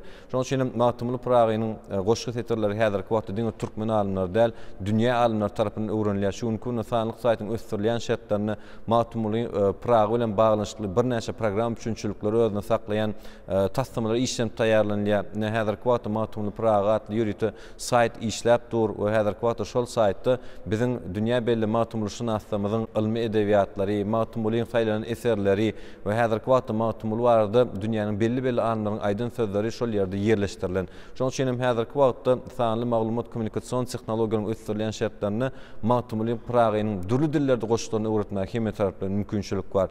Näşul işleriň özü hem häzirki wagtda arkadagy gahryman serdarymyzyň, gahryman kadamyzyň işlerine möhüm ähmiýeti ýa bolýar. Näse Türkmenistan Halk Maslahatynyň prezidiumynyň mejlisinde de gahryman kadamyzyň özüniň çykyşyny Matumul Praga bagşlap başlamaklygy çykyşyny ýönerdenler. Munyň özü häzirki wagtda alınıp barýan her bir işiň pehim parasada ýugurlandygyny aýdyn görkezýär.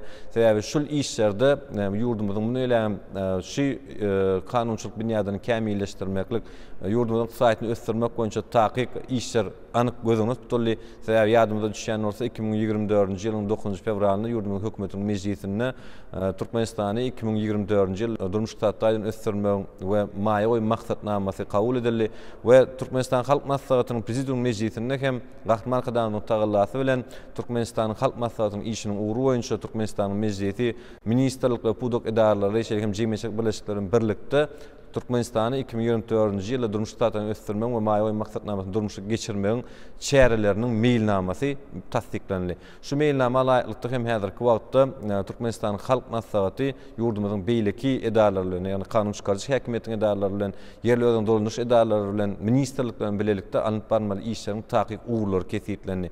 Ýurdumyzyň mundaýlar malik sadylygyny kämilleşdirmegiň, kanunçylykdaň üçin etmegiň 90 möhüm uğur häsiýetlendirli, şonu intellektual eçilik gormaklyk, emelaň ösdürmeklik, döwlet degişler ulgamy degişli, kanunçylyk binýady kämilleşdirmeklik, Türkmenistan bütün dünya sowda guramasyna girmeklik bilen baglanşykly kadrary ýörleri esasyny kanunçylyklar kämilleşdirmek ýaly möhüm gün tertibinde duran kanunçylyk namalar bar. Gahryman kadamyz özüň çykyşyny esasen ýurdumyzyň durmuş täýatyny değişik möhüm meseleler seredip geçdi we onda ýaşar bardak mesele möhüm orny elýär. Mundan aşağıda gahryman kadamyz Türkmenistan Halk Maslahatynyň prezidiumynyň mejlisinde gönümel ýerli özüň dolanyş edaralaryň alyp barmaly işler wagtda belläp geçdi we esasen Türkmenistanyň Halk Maslahatynyň we Türkmenistan mejlisiniň komitetleriniň göçme mejlislerini ýerlerde guramaklyk we olaryň ýerlerdäki ýagdaýlaryň içkin tanışmaklygy, o hojalyk ýagdaýlaryny öwrenmeklik, o wilayatyň ýaşaş durmuş şertleri bilen gyzyklanmak meselesi we elbetde häzirki wagtda ýurdumyzyň kanun çykarjy ulgamyna ýürüti täze häzirki zaman kanunlary, döwrüň talyna laýyk gelýän kanunlary işlep taýýarlamak üçin bilermenler toporny, ýürüti şoň bilen baş maslahat toporlaryny döretmek bardaky anyk tekliplerini hem biziň dikkatimizi ýetirdi. Munyň özü bolsa häzirki wagtda ýurdumyzda her bir işiň anyk kanunçylyk binýadynyň üçin edilýändigini alamatyndaýar. Ýurdumyzda halk bilen döwlet häkimetini jewizleşdirýän, halkymyzy bagtýarlykda ýaşadýan gahryman arkadamyzyň, arkadagy gahryman serdarymyzyň janlarynyň sag bolmagyny, başlarynyň dik bolmagyny, tümli işleriň ilminde marwaşlyklary beslenmegini tüýsürtün arzu edýär. Köp sag bolun Ruslan mollum, siz gahryman arkadamyzyň Türkmenistan Halk Maslahatynyň prezidiumyna Türkmen şygyryat äleminiň bir naýbaçysy bolan, türkmen şygyryat äleminiň bir parlak ýyllary bolan magtumul barada garaşlar şeýle hem onuň häzirki wagtdaky iqtisady ähmiýeti dogrusynda belläp geçdiňi, nesil terbiyesi dogrusynda ähmiýetini belläp geçdiňi, şunun bilen baglanşykly bir watan söýjülük ýörelgesine eýe bolmak, watanyň söýmek bilen baglanşykly bir düşünje eýe bolmakda hem bir akyllar pragyymyň şygyryat äleminiň gymmaty ören ýokary bolup durýar. Şu taýda watan söýjülük gönnüňini ýurdun ösüşini, halkyň ösüşini öz adyny goýmak bilen öz adyny şol ösüşlerde galyrmak bilen ebedileşdirmek bilen baglanşyk bolup durýar. Elbetde bul umum maksatymyz. Umumy ýurdumyzyň ýakyn geljek, uzak geljekini nazarlayan durmuş iqtisadi strategiýasynyň esasy özüni bolup durýar. Şunun bilen baglanşykly şol işlerde tagallarlarymyzy birleşdirmek gahrman arkadamyzyň başlangyjy bilen alınıp barlayan döwlet siýasatynyň esasy uğruy arkadaly gahrman serdarymyzyň watan diňe halky bilen watandyr, döwlet diňe halky bilen döwletdir diýen siýasaty bilen utgoşýar. Beýik ösüşlere eýe bolmak üçin ilki bilen watanyň söýme öwrenmelik belläp geçýär. Şunun bilen baglanşykly beýik işleriň şular ýaly taryhyň beýik işlere şeýle halk bilen bilelikde ýerine ýetirilen işler bilen ýazylýanlygyny, taryhyň şol umum behbitlere gönüktirilen iş bilen, ýagny watan söýjülük terbiýesine eýe bolmak bilen ýazylýanlygyny şu taýda belläp geçýär. Bu bolsa gönnüňini häzirki wagtda ýurdumyzyň geljegi üçin maýa goýum bolup duran ýaşlarymyzyň terbiýesi üçin ýaşlarymyzyň birnäçe görnüşdäki hünär terbiýesi bilen birlikde birnäçe görnüşdäki terbiýelere eýe bolmakdaky bir diýsen ulu başlangyç bolup durýar. Şunun bilen baglanlykda gahrman arkadamyz terbiýanyň 12 sany görnüşini getirýär. Şol 12 sany görnüşi ilki bilen watanyň söýmek terbiýesinden başlanýar. Şeýlegem 12-njisi ekologiýa we daş gurşawy söýgü terbiýesi bilen tamamlanýar. Şunun bilen baglanşykly 12 sany terbiýe eýe bolmakda akyllar pragyymyzyň goşgulary bize bir okuw gollanma bolup durýar. Şol okuw gollanma bolsa biziň gönlüňini bir durmuş iqtisady strategiýamyzyň geljekde hem şular ýaly iqtisady ösüşlerini gadanmak, maýa goýum siýasatyny netijeli durmuşa geçirmek, halkara hyzmatdaşlygyna beýtarap açyk kapylar siýasatyny bir netijeli durmuşa geçirmek ýaly işler bilen sazlaşýar. Hormatly mehmanlar, şular wagtdaky gepleşigimizde gelip beren gurrunlygyň üçin size hem köp sag bolsun aýdýaryn. Alyp barýan işleriňizde uly üstünlikleri arzu edýär.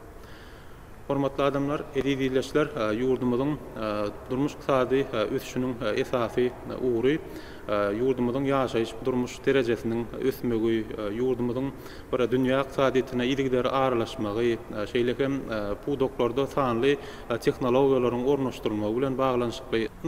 Şular wagtda maksatnamalaryň işleriň göz başynda duran türkmen halkynyň milli lider gahrman arkadamyza, arkadaly gahrman serdarymyza köp sag bolsun. Aýdýaryn gahrman arkadamyzyň arkadaly gahrman serdarymyzyň janlar sag bolsun.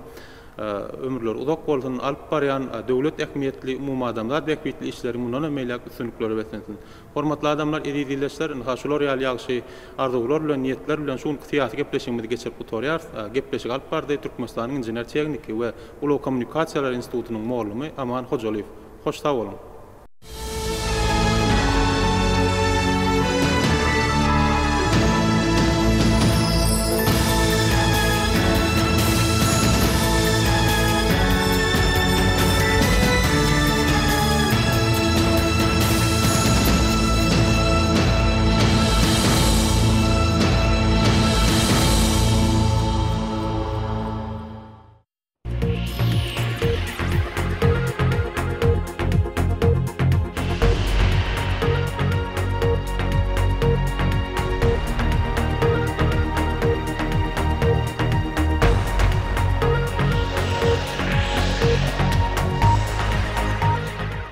Dünya habarlarynyň şu sanyny. Hytaýyň döwlet geňeş tarapyndan neşir edilen mailnama laýyklykda 2035-nji ýyly çenli owalaň ykdysady durnuklulygyny döwre wagtlaşdyrmagy durmuşa geçirmekde aýgytly öňüňdeşlik gadanmak maksat edinilýär. Kyugo özboluşly ministrikli bolup, Segway we elektrik hereketlendirjili skuteriň aralygyny ulak serişdesidir. Ýokary gatlygy degişli bolan ingliz öýleri Malta adatyna iň bir kaşan jaýlyň biri hökmünde saýlanyp durýarlar. Indi şembeýlik habarlamaz barada geňişleýin.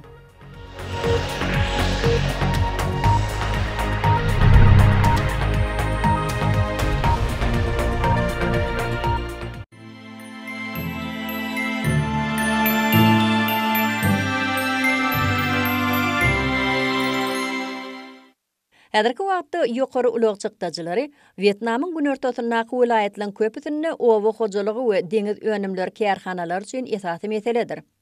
Kanto, Sadek we Lon An portlarynyň kuwaty ösýän bolsa, ol çäklidir we төлewler ýokary bolmagyna galýa. Mekong deriýasynyň kenary ýakaty yerli tuwing eksportynyň 90, deňiz önümleriniň eksportynyň 65 hem yerli meweleň eksportynyň 70 göterimini emele getirýän esasy ykdysady sebitdir. Şeýle-de bolsa Sevitlerin logistika merkeziniň kuwaty 10 hektardan az bolup, esasan senagat zolugynaky kärhanalara hyzmat edýär. Şeýlelik bilen ulug dyknyşyklary artanna, harytlary yeterlik derejede bellenen yerlerine gowşurmagy kadalaşdyryp bilmeýär. Owa hojalyk tokoy we deňiz önümleriniň eksporty şu ýyl 47 milliard dollara barabar bolar. Muň özi bolsa ilki başky meýilnamadan 5 milliard dollar köpdir. Hünärmenleň pikiriçe, gadandan üstünlükler söwdany, logistikany dikeltmek boýunça edilýän tagallalaryň netijeligini tasdiqlaýar. Muň özi Vietnamyň harytlarynyň bäsleşligi ukyplygyny ýokarlandyrmaga kömek eder. Xitayň döwlet geňeş tarapyndan neşir edilen meýilnama laýyklykda 2035-nji ýyla çenli owalyň ykdysady durnuklulygyny döwrewaplaşdyrmagy durmuşa geçirmekde aýgytly öňüwdeşlik gazanmak maksat edinilýär. Bölümleň 32 bilen hyzmatdaşlykda düzülen meýilnama 14-nji 5 ýyllyk meýilnamaň döwrüni, owa hojalygyny janlandyrmaga gönükdirilen meseleleri jikmejik kesgitliýär. 5 ýyllap dowam eden tagallalardan soň owa hojalygynyň esaslary hasam pogtalandyrylýar. Global üpçünçilik zinjirinaky bökdönçlükler sebäpli daşary ýurt kärhanalary gönümaýy goýumlary çiğmal we beýleki maliýe çözgütler üçin içerki üpçün edijileri gözleýär. Şeýlelik bilen muň özi Vietnamyň kärhanalary üçin köp mümkinçilikler ödýär. Amerikaly we Germaniýaly öndürçiler muň üçin bir meňdeş önümçilik ýollarynyň bolmagyny talap edýärler. Yerli kompaniýalar olar bilen bugurda şertnama baglaşyp, soňra bolsa önümçilik zowlaklaryna maýy goýup biljek taýin hyzmatdaşlary gözleýärler. Ho Chi Minh şäheriniň häkimiýeti yerli öndürçilere gollaw berji pudoklara itergi bermek üçin ýokary tehnologiýaly senagat merkeziniň gurulşygynyň maýy goýum meýilnamasyna seredýär. Muň özi Vietnam hökümetiniň pudogyň ösüşini gollaýan siýasatyny işin ýagdaýda ösdirer. Bu bolsa dünýäň ýurtlaryna yerli önümleň eksportynyň öňe ilerlemegine kömek eder diýilip garaşylýar. Senagat hyzmatdaşlary tarapyndan ýol başçylyk edilýän maýedarlar topary Ýaponiýanyň iri senagat kompaniýasy bolan Toshibany 2,4 trillion ýena ýa-da 16,1 milliard dollara satyn almak barada şertnama baglaşdy. Muň özi şu ýyl Ýaponiýadaky iň iri şertnama bolup biler. Çeşmeler Toshibanyň ýol başçylarynyň ähli işleri satman, oňa diňe käbir emläkleň giridilmegini karar edip biljekdiklerini belleýär. Onun maýy goýjylar toporuny Ýaponiýanyň senagat hyzmatdaşlaryndan başga da yerli Orix we Chibu Electric Power, Gangkongyň Baring Privat, EQT Asia we CVC Capital Partners kompaniýasynyň girenligi habar berilýär. Xitayň Hubei vilayatynyň Wuhan şäherine ilkinji magnit aerodinamik otlusy gurulyp ulanylmaga berildi. Bugurda dünýäde howa arkaly demir ýol ulugyna ýygyderli magnit meýdanyny giritmek tehnologiýasy ulanyldy. Science'nin Ilim we Tehnologiýa Uniwersiteti, Xitayň demir ýol ilmi we senagat topar tarapyndan bilelikde işlenip düzülen otlyň iň ýokary tezligi sagatda 120 kilometre barabar bolup, ol pes ses derejesini, şeýle-de ekologiýa taýdan arasy energiýa taşyýtlaýjy tehnologiýalar özüne jemleýär. Aerodinamiki demir ýol uluglary Xitayň Science vilayatyna gurulýan Singuo tatlamasynyň görkeş şahatyna hereket ederler.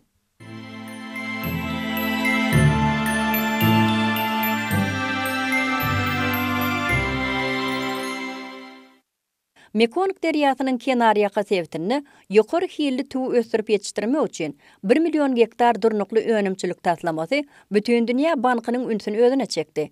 Taslama Vietnamyň hökümeti tarapyndan tasdiqlanylsa, bütün dünýä banky ýurdyň ýürüteleşdirilen ekrançylyk meýdanlarynyň uglerod zyňylaryny 10 million tonna azaldyp, takminan 100 million dollar girdiji gazanyp biljekdigini çaklaýar. Tuýuny ösdürip ýetişdirýän pudog üçin bu azal we tutuş pudogyň geljegini üýtgetmek mümkinçiligi bar. Mundan maksada az uglerodly tuw görnüşi, önürjiligi we girdijini ýokarlandyrmak bilen önümçilik çykdajylaryny 20-30 göterimlik azaldyp biler. Nawatlar şeker bilen suwuň ýürüýte şerbetiniň garşdyrylmagy arkaly döredilýär. Bulan hemmesi düýpli garlyp we gaýnatmak arkaly bolýar. Alnan çiğmal ýürüýte ýerde stoluň üstüne ýelmeşer ýaly goýulýar. Soň bolsa togalanyp süýnürleýän enzama salnya. Şo döwürde tagamlaň we boýoglaň bir meňdes garşmagy enzamyň jogapkärçiligine degişdiler. Soňra hünärmenliň çekmek, towlamak we taýak ýaly kesip işlenýän görnüşi emele getirmek porsaty gelýär. Hozdewji enzamlary öňdirýän zawod 1928-nji ýyldan bäri işleýär. Oyuncaklar görnüşindäki şeýle gurnawlaň narhy $100 bolup, olan köpüsi hozlar döwmek üçin ulanylyp bilinär. Onu döretmekde çigmal hökmünde tebigi lipa agacı ulanylar.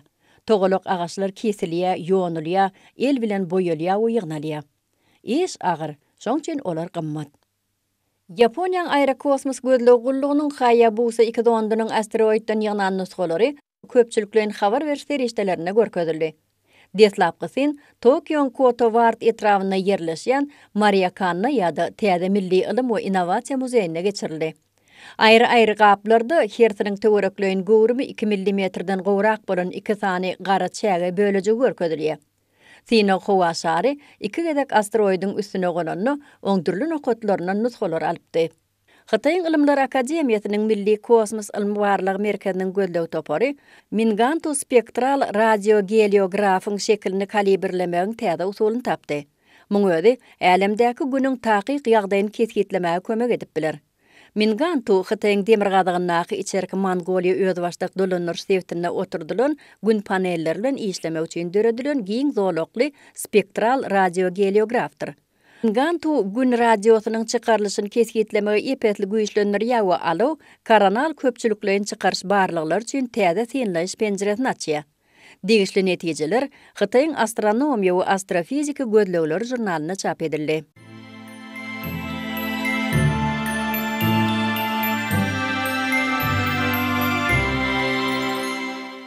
Kejijik sowadyjy aşgana gap-gaşlary ulanylyp bişirilen bölejikler kejijik gaplarda äwerliýär.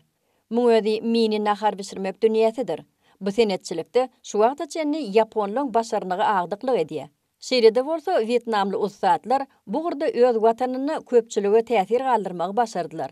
Bundan başga olaň YouTube ýaýlymyny Japoniýanyň telewizionýasynda da tomaşa etmek mümkin. Oň eýesi Vietnamda doglan Lethan, häzirki wagtda Japoniýanyň Kanagawa prefekturasynyň Kangwai vilayatynda ýaşaýar. Ýaşlykda ol enatasyna günertanlyk we agşamlyk naharlar taýýarlamaga kömek edipdi. Şeýlelikde wagtyň geçmegi bilen oň nahar bişirmekdäki tejribesi artmak bilen boldy. Şondan soň ol Japonlaryň takoyaki tagamyny bişirmäge synynçdy. Oň ýaýlymyny diňe bir Japonlaryň naharlaryny däl, eýsem günmatar ýurtlarynyň Xitaýyň esasan Banchung, Pho hemde Bangseo ýaly Vietnamlyň milli tagamlary bar. İmit adamlary haýsydyr bir çäklendirmelere garamazdan birleşdirýän köprüdür. Vietnamlyň aşganasy soňky 10 ýylda halkara derejesinde köp ugurda has gowy görkezji gazanyp bilýär. Muňa mysal edip, kijijik tagamlary taýýarlap bolýanlygyny görkezmek bolar. Lethan uly höwes bilen öz halkynyň medeniýetiniň mühim bölegini dünýä tanatmakda öz başlyk ýollary gözlemegini hem täzelemegini dowam etdirýär. Myanmaň daşky urşawy goramak tebigat ministrligi Mandalay sewtiniň Nyangong o şäheriniň Günmatar Palin owasynyň golaýynaky Iravada derýasynyň kenaryna dünýä derejesindäki Palinkan tariýa ratly ýerden tapylan Pilleň sünküni muzeýde görkezdi. Şu tapınlar arkaly Pilleň ýawany tebigatda nähili töwüşýändigini öwrenmek mümkin.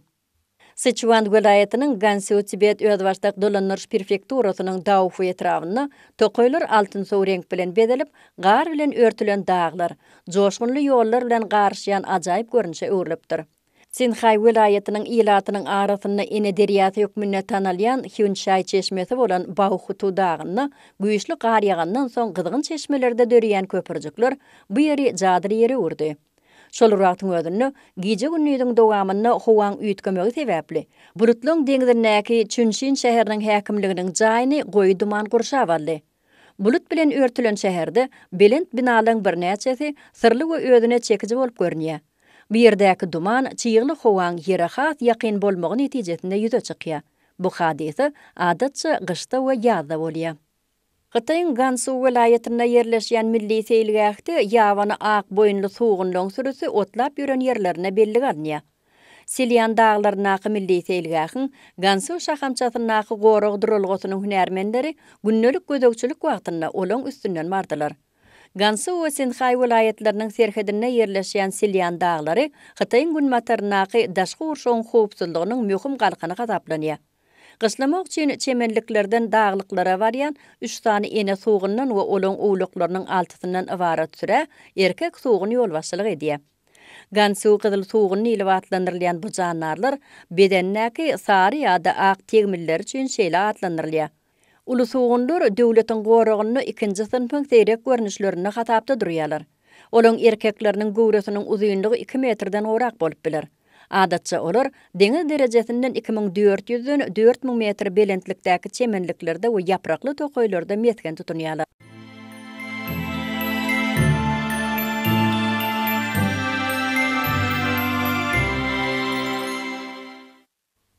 Xitayň paýtagty Pekiniň yerli hökümeti soňky 10 ýylda şäheriň asmanyny arasa saklamak üçin dürli howa şertlerine gözewçilik meýilnamalaryny işe girdmekde uly üstünlikler gadanýar. Howan hapalanmagyna garşy göreşde Xitaylyň täzeligi dünýäň galan bölegini tejribe hökmünde ulanýar. Pekiniň ekologiýa we daşky urşaw meseleleri boýunça gullugy tarapyndan ýaýradylan maglumatlara görä 2022-nji ýylda şäheriň açyk howasyny hapalayan ziýanly jisimleň mukdary ilkinji gezek 2 derejä ýetdi. Paýtagtyň yerli hökümeti soňky 10 ýylda howan hilini hasam gowlandyrmak, şol sanyny täze energiýede hereket edýän uluglaryň ulanylmagyny öňe sürmek, gurulşyk meýdançalaryna tozany gözewçilik etmek we tomusdy azonyň hapalanmagyna garşy hapalaýjy zaňyndylar azaltmak ýaly çäreleň bir näçetini hasaba aldy. Pekiniň köçeleriniň gögögsýän döwrüni dünýäň beýleki ýurtlary bilen paýlaşyp boljak uzak möhletleýin daşky urşaw goramak boýunça ýürýete ulgam döredildi. Hoverkar 2 orunluk ekologiya taýdan arasda elektromagnet ýol ulgamyn ulanmak bilen howan ýüzüne gaýyp hereket edip bilýän geljeň ulagydyr. Volkswagen bu taslama bilen baglanşykly teklip bilen 119 miňsine seretdi we olaň arasyndan diňe 3-üni saýlap aldy. Olaň biri Hoverkar bolup, halkyň ulagynyň taslamasyny geçen ýyl Xitayda badalga berildi. Oň dolanyrylşynyň ýeňil bolmagy üçin ýürüýte dolanyrjy gözeňine tutulan. Emma häzirki wagtda ol diňe oýlap tapyş tapgyryny. Hoverkary hakykat ýüzüne geçirmäge bir näme wagt derwer bolup durýar. Opener kompaniýasy 2 orunluk uçan multikopter köpçüligi hödürledi. Muňözi berkidilen ganatlary bolan dolu elektrik energiýasyny işlejek ilkinji uçardyr. Oýlap tapyjylan gurrun bermeklerine görä, bu öz bolşly serişde soňky 9 ýylyň dowamynda işlenip taýýarlandy hemem ol ulug önümçilik pudogyny öňe gidişlik bolup çykyş eder. Openeriň baş tutanlary bu urdaky garaýyşlary düýüp göter üýtgeç jökdüklerini we olaň isleg bildirýänler üçin doly el ýeter boljakdygyna ynanýarlar.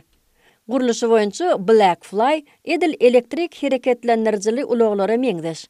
Emma olara garanna energiýany az sarp edýär. Oýlap tapyjylaryň bellemegine görä, oň energiýa kuwwatynyň 80 göterim derece bolmagy üçin 20 minut ýeterlik. Dolu kuwwatlylygy bilen ulug sagatda 100 kilometr tezlik bilen 64 kilometr geçip biler. Kyogo Ayratin häzirki zaman elektrik hereketlendirjili ulug serişdelerine bolan islegi öz bolşy jogapdyr. Iri şäherlerde aňyrsyna göz ýetirip bolmaýan dyknyşyklary göreňdi. Adaty ulaglary alternativ serişdelerde hereket etmek hakda pikirlenýär. Adamlar hemişe adaty däl we täsin enjamlan gözlegine bolýar. Köpler serişde ýagdaý mümkinçilik berse, ýöne köýje velosiped däl, has üýtgeşik bir zat tatyn almak isleýär. Kyogo öz bolşly ministrikli bolup, Segway we elektrik hereketlendirjili skuteriň aralygyna ulag serişdesidir. Oň tezliginiň iň ýokary görkezjisi sagatda 25 kilometre barabar bolup, ol elektrik velosipedlarynyň tezligine barabar. Kyogo 36 ýa-da 48 voltlyk litiýum akkumulýatorlar bilen enjamlaşdyrylan. Elektrik çeşmelerinden doldurulan batareýasynyň kuwwaty 3-4 sagada ýetip, oň bilen 25 kilometre geçmek mümkin.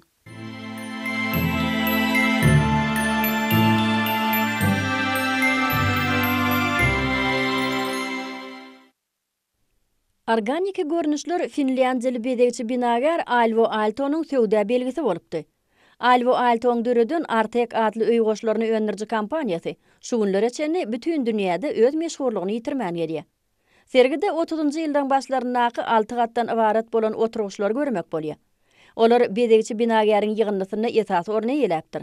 Şoň bilen birlikde Alvo Alto organik görnüşdäki aynadan yasalan güldanlarym şöhrat getiripdir. 1937-nji ýylda Parijde guralan sergi bazarda ilkinji gezek halk köpçüligine görkezlen şol önümler häzirki güne çennem öz meşhurlygyny ýitirmän saklap, Finland senetçiliginiň esasy alamaty bolup galýar. Binawer hökmünde bolsa Alvo Alto 1938-nji ýylda öz ýurduny Maria Kaşan binasynyň 1950-nji ýylda bolsa Fransiýada Mezokarien imaratlarynyň gurulşyk taslamasyny işläpdi dönlügi arkaly tanalýar. Bulardan başga da Ýewropaň dürli şäherlerini oň döreden binagarlyk işlerine duşmak bolýar. Rimiň giň köçeleri we üýtgeşik gurulşlary bilen belli eýe etrafynda ýerleşýän Kolossia Kvadrato diýilip atlanyrlan bu meşhur bina, häzirki wagtda täze biçiwli watlaň işlenip taýýarlanýan Fendi kompaniýasynyň baş edara jaýydyr. Oň garşysyndaky 1960-njy ýylda gurulan köp gatly ýaşaýyş jaý toplumyny yerli binagar Massimo de Alessandra ýaşaýar. Geçen ýyl ol öz ýaşaýan jaýyny häzirki zaman keşfine laýyk awadanlaşdyryş işlerini geçirdi. Jaýa giren madyňa desine mihman otagyna girýän. Şonu otagyň ýokurtyny ikinji gatyň penjeresi bolup hyzmat edýän aýna gödeneklerine gözüň düşýär. Birinji gat häzirki zaman suratkeşleriniň uly gowrumly eserleridir suratlar bilen doldurylyp galeriýa düşen ýaly ýagdaýda öredýär. Massimo de Alessandra'nın öýünü häzirki zaman öý goşlary bilen birlikde nusxawy, ýagny 1950-nji ýylda yerli bedekçi Geo Ponti tarapyndan döredilen şunyň ýaly oturguşlary bar. Bu ýumşak diwan bolsa, häzirki zaman belli bedekçiler doganlar komponalaryň soňky işleriniň biridir. İkinji gata alyp barýan basgynçyk agaçdan heykel ýokmynda döredilipdir. Maşgalaň diýinji almagy halyan şo gatda telewizor, kitaplar, häzirki zaman elektron enzamlary, medeni mirasy degişli ýygynlary bar. Venesiýanyň içinden geçen kanallarynyň biriniň boyundaky Rio Marin şäherçesini Venesiýa Respublikasyny esaslandyran Palazzo Gradaniekler maşgalalarynyň 17-nji asyrda gurduran köş galasy ýerleşýär. Häzirki günde oňa şäheriň medeni mirasy boýunça gaznasynyň ýolbaşçysy Toto Bergamo Rossi eýetçilik edýär. Oňa bu köş galany awatlamak üçin ören köp ýyllar gerek boldy. Çünki güýran bolan köş galaň öňkü şöhratyny dikeltmek ýeňil iş däl. Oň birinji gatyna her saat üýtgedilmedi. Ikinji gatda ýerleşýän Toto Bergamoň hususy öýü 324 metr meýdana ýelýär. Jaýyň bu gatyna bolsa 17-nji asyryň ähengleri saklanyp, tutuş bedegler we binagarlyk freskalaryň iň ownyk bölejikleri gaýtadan dikeldilipdir. Şeýlelikde jaýyň eýesi oňa täze durmuşy gaýtaryp beripdir. Öýüň ýatylýan otogam 17-nji asyryň ähenglerine bedelipdir. Köş galaň içinde mehmanhana otoglary bar. Bu ýerde esasanam Viena kineşowlaryň döwrüne Hollywood'un ýyldızlar düşlýärler. Dünýäň dürli ýurtlarynyň 10 mersinden gelen çörek bişirjilen 20 mersi Nemetsliň däwe öwrülen çöregini taýýarlamagy öwrenmek üçin Germaniýa ýygnanýarlar. Ýurdun çörek bişirjileriniň Milli Akademiýasy Germaniýanyň Weinheim şäherine ýerleşýär. Muňa ýurdun günmatarynaky ajaýyp şäherdir. Her ýyl bu ýere dünýäň dürli ýerlerinden gelen çörek bişirjiler bu gurda özläriniň ustatlyklaryny artdyrmaga çalyşýarlar. Şeýle tejribe okulary ýylyň dowamında 2 gezek geçirilýär we oň tölewi 2500 euro barabardyr. Onu tamamlanlary ýörüýte diplom gowşurulýar. Hasan Özdegiň maşgalasy geçen asyryň 70-nji ýyllaryna Germaniýa göçüp baryp, şondan merem Kölnni däwe öwrülen türk süýjülüklerini öňürmek boýunça öz kompaniýasyny esaslandyrdy. Bu kärhana özüniň işläp gelýän döwrüne giňeldildi we Nemes bazaryna üstünlikli orna ýelýär. Maşgala diňe türk süýjülüklerini Soltanna pahlavalary, kekslary we tortlary aljylara teklip edýär. Ana bu görýäniňiz nusxawy pahlava. Bu ýerde olaň türli goşunlar bilen taýýarlanan giň görnüşleri bar diýip Hasanyň gyzy Zulia görünmerýär. Tortlyň türli görnüşleri bolup, dürliçe atlanyrlýar.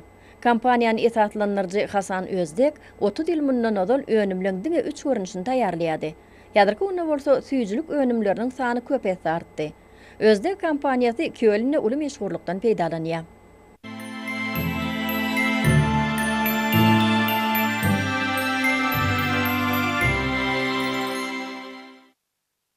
Suw teatrının sekisi Versal bagynyň beýik binagary Andre Lenatornyň döredijiligiň iň täsirli tarapy bolupdy. Ol gün karoly adyny alan Ludovik 14-nji özüniň tansçy hökmünde çykyş edýän köşkdäki çykyşlar üçin açyk sahna hökmünde hyzmat edipdi. 1671-1674 ýyllarda gurulan seki teatr 100 ýyldan soňra Ludovik 16-njy döwründe ýykılıp, oň ornuny otly meýdan döredilipdi.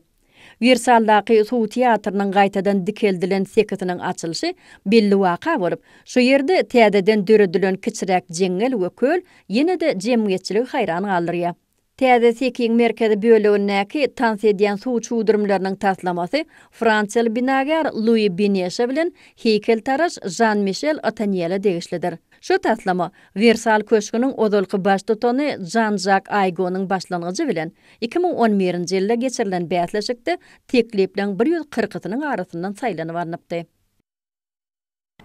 Slovakiýanyň Košica şäherini şöyle jahankeşdelen uly akymynyň gelmegine garaşylýar. Bu şäher 2013-nji ýylda Ýewropaň medeni paýtagty diýilip oglan edildi. Şäherde ýerleşýän Yasmin restoranynyň baş aşpezi Miroslav Huzvar adyk önümleri bilen dürli tynaklary geçirmegi halýar. Şo sebäpli ol milli tagamlara dürli ýakymly isleri bermegiň höttesinden gelýär. Muňa öde müşterileri has köp ödüne çekýär. Miroslawyň söýgüli tagamlarynyň biri kelemli çorbadyr.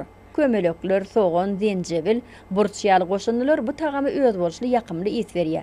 Müşteri äwerlerine oň ýüzüne gaýmak goýulýar we lawr ýapragy bilen bedelýär. Julien David Nitles her hepde Parijiň süýjülük dukanlaryna aýlanyp, şokoladlaryň täze görnüşlerini gözleýär. Men şokoladlar bilen baglanşykly baştan geçirmeleri gözleýji diýip olaýdy. Bu gedek Julien Wien şokolad dukanyna bardy. Julien Club de Coco de Chocolat toporunyň 100den orak agdalarynyň biridir. Olaň ähli şokoladlar söýjüler. Bu ýerde şokoladlary taýýarlamaň täze usullary boýunça jurnalam neşir edilýär. Ýokary gatlygy degişli bolan ingliz öýleri Malta adatyna iň bir kaçan jaýlyň biri hökmünde saýlanyp durýarlar. Şolaň berem 1745-nji ýylda grafyň gyýdyna halat serpaý hökmünde gurulypdyr. 1930-njy ýylda şol mülk ýerine suw çuwdurmlary, emeli köller, bastyrmaly eýwanlar döredilip, sitrus agaçlary ekilipdir. Bu jaý uzak wagtyň dowamyna Maltaň premier ministri Lord Stricklandyň iş edarasy hökmünde hyzmat edipdir. Şonu içine girmek gadagan bolup, diňe oň howlusyna gedilen jetmäge ruhsat edilipdir. Oňa aýlanyp çykmak üçin 1,5 sagat wagt gerek bolýar. 8 hektara barabar bolan mülk ýerini sitrus agaçlarydyr gülzarlyklar ýaýlyp ýatyr. Bu köşk galaň içinde keramika gap-gaçlaryny öndürýän kärhana da bolup, ony 1950-nji ýylda açypdyrlar. Ýüzüne 50 dürli ýazgylar edilýän şol gaplar hatda Londonda da satylýar. Ustalar şahsy adamlardan hem sargytlar alýarlar. Köşküň teýil wagyna 1000 oğlay adam mehman alsaň bolýar. Şoň üçin olaň käbiri bu ýeri bir günlük kireýin alyp, akşamlyk naharyny guraýarlar. Häzirki wagtda bu köşk gala Stricklandyň agtygy Gerald de Trafford'yň garamagyna saklanýar. 2009-njy ýylda ol Malta dolanyp gelip, atasyndan galan emläge iýetçilik etmegi ýüregine döwüpdir. Bu köşk galany awatlamak, oň öňkü bezeglerini dikeltmek taslamasyny hökümet tarapyndan hem gollaw berilipdir. Şeýlelikde bu ýerdäki suw çuwdurmlary barok ähengine gaýtadan dikeldilip, köşküň öňkü gözelligi gaýtarylyp getirilipdir.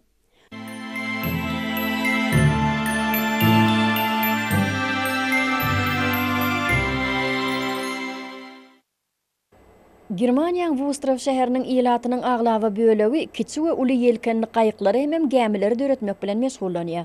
Ine bu deňiň ýokarsyna bolsa, gaýyga ýa-da gäme minip, deňde gidýän adamlaryň maşgalalar çykyp, olar tä gözden ýitýänçä teredip durýarlar. Soňra bolsa olaň dolanyp gelýänliklaryny synlamak üçin ýene şol deňiň üstüne çykýarlar. Häzirki güni Wustrow jahankeşdelen iň köp gelim gidimli ýerleriniň birine urildi. Çünki şäher we oň daş töweregiň göwegüsip oturan tokoýlyklar gurşap alýar. Tokoýlaň içinden bolsa, tigirli tiýahaty halyanlar üçin ýörüýte ýodalar geçirilipdir. Ana velosipedli jahankeşdeler ahyrynçy hop şäherçesine barıp ýetýärler we şo ýerde ýelkenli gämiň nusgasyny ýasaýan ustaň ýanyna gelip, oň işini synlýarlar. Ol bu nusgalygy ýasamak üçin 50 sagat wagtyny sarp edýär. Bu işi synlamak diňe çağalar üçin näleýsem ullar üçin hem gazaklydyr. Jahankeşdeler ýoluny dowam edip, altagen gämi durulgasyna gelýärler we bu ýerde balykçylaryň täze tutan balyklaryndan taýýarlanan tagamy dadyp görýärler. Soňra olar ýene 10 kilometrlik aralygy geçip, alynky Pomeraniýa milli teýilgähiniň çäklerini, ýagny şoň Wik diýen ýerine gelip ýetýärler. Bu ýerde olar deňizde ýaşaýşy bilen tanışdyrýan serge tomuş edýärler we şo ýerden özleri üçin gyzykly maglumatlar alyp bilýärler. Jahankeşdeler Vostrov, Vik şäherleriniň aralygyny gadymdan alan ýylları görýärler we özleri üçin köp täsinlikler açýarlar.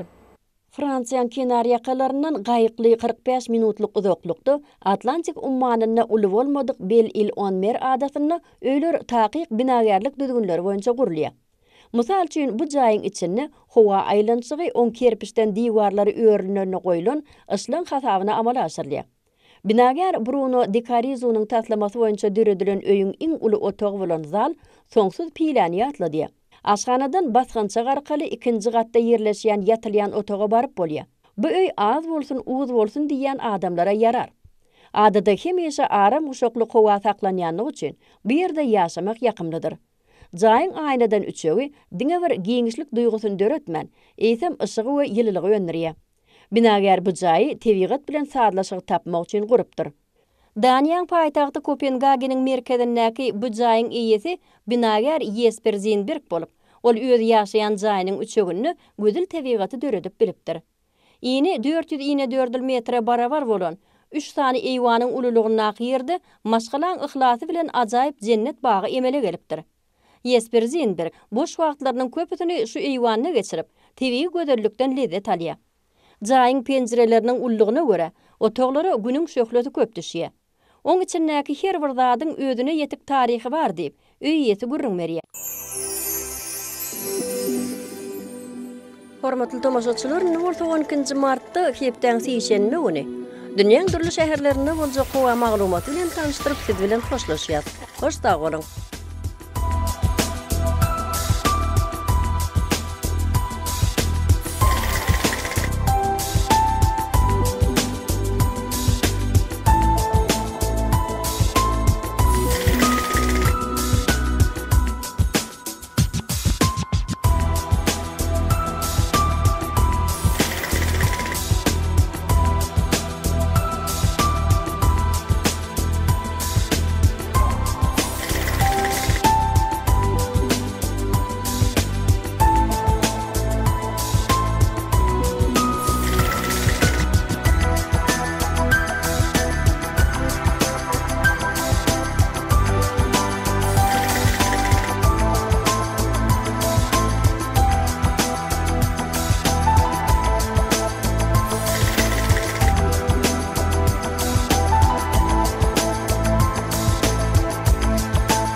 Mehvan adamlar, şunun bilen Altınasır Türkmenistan teleýilimi şuňky işin jemleýär.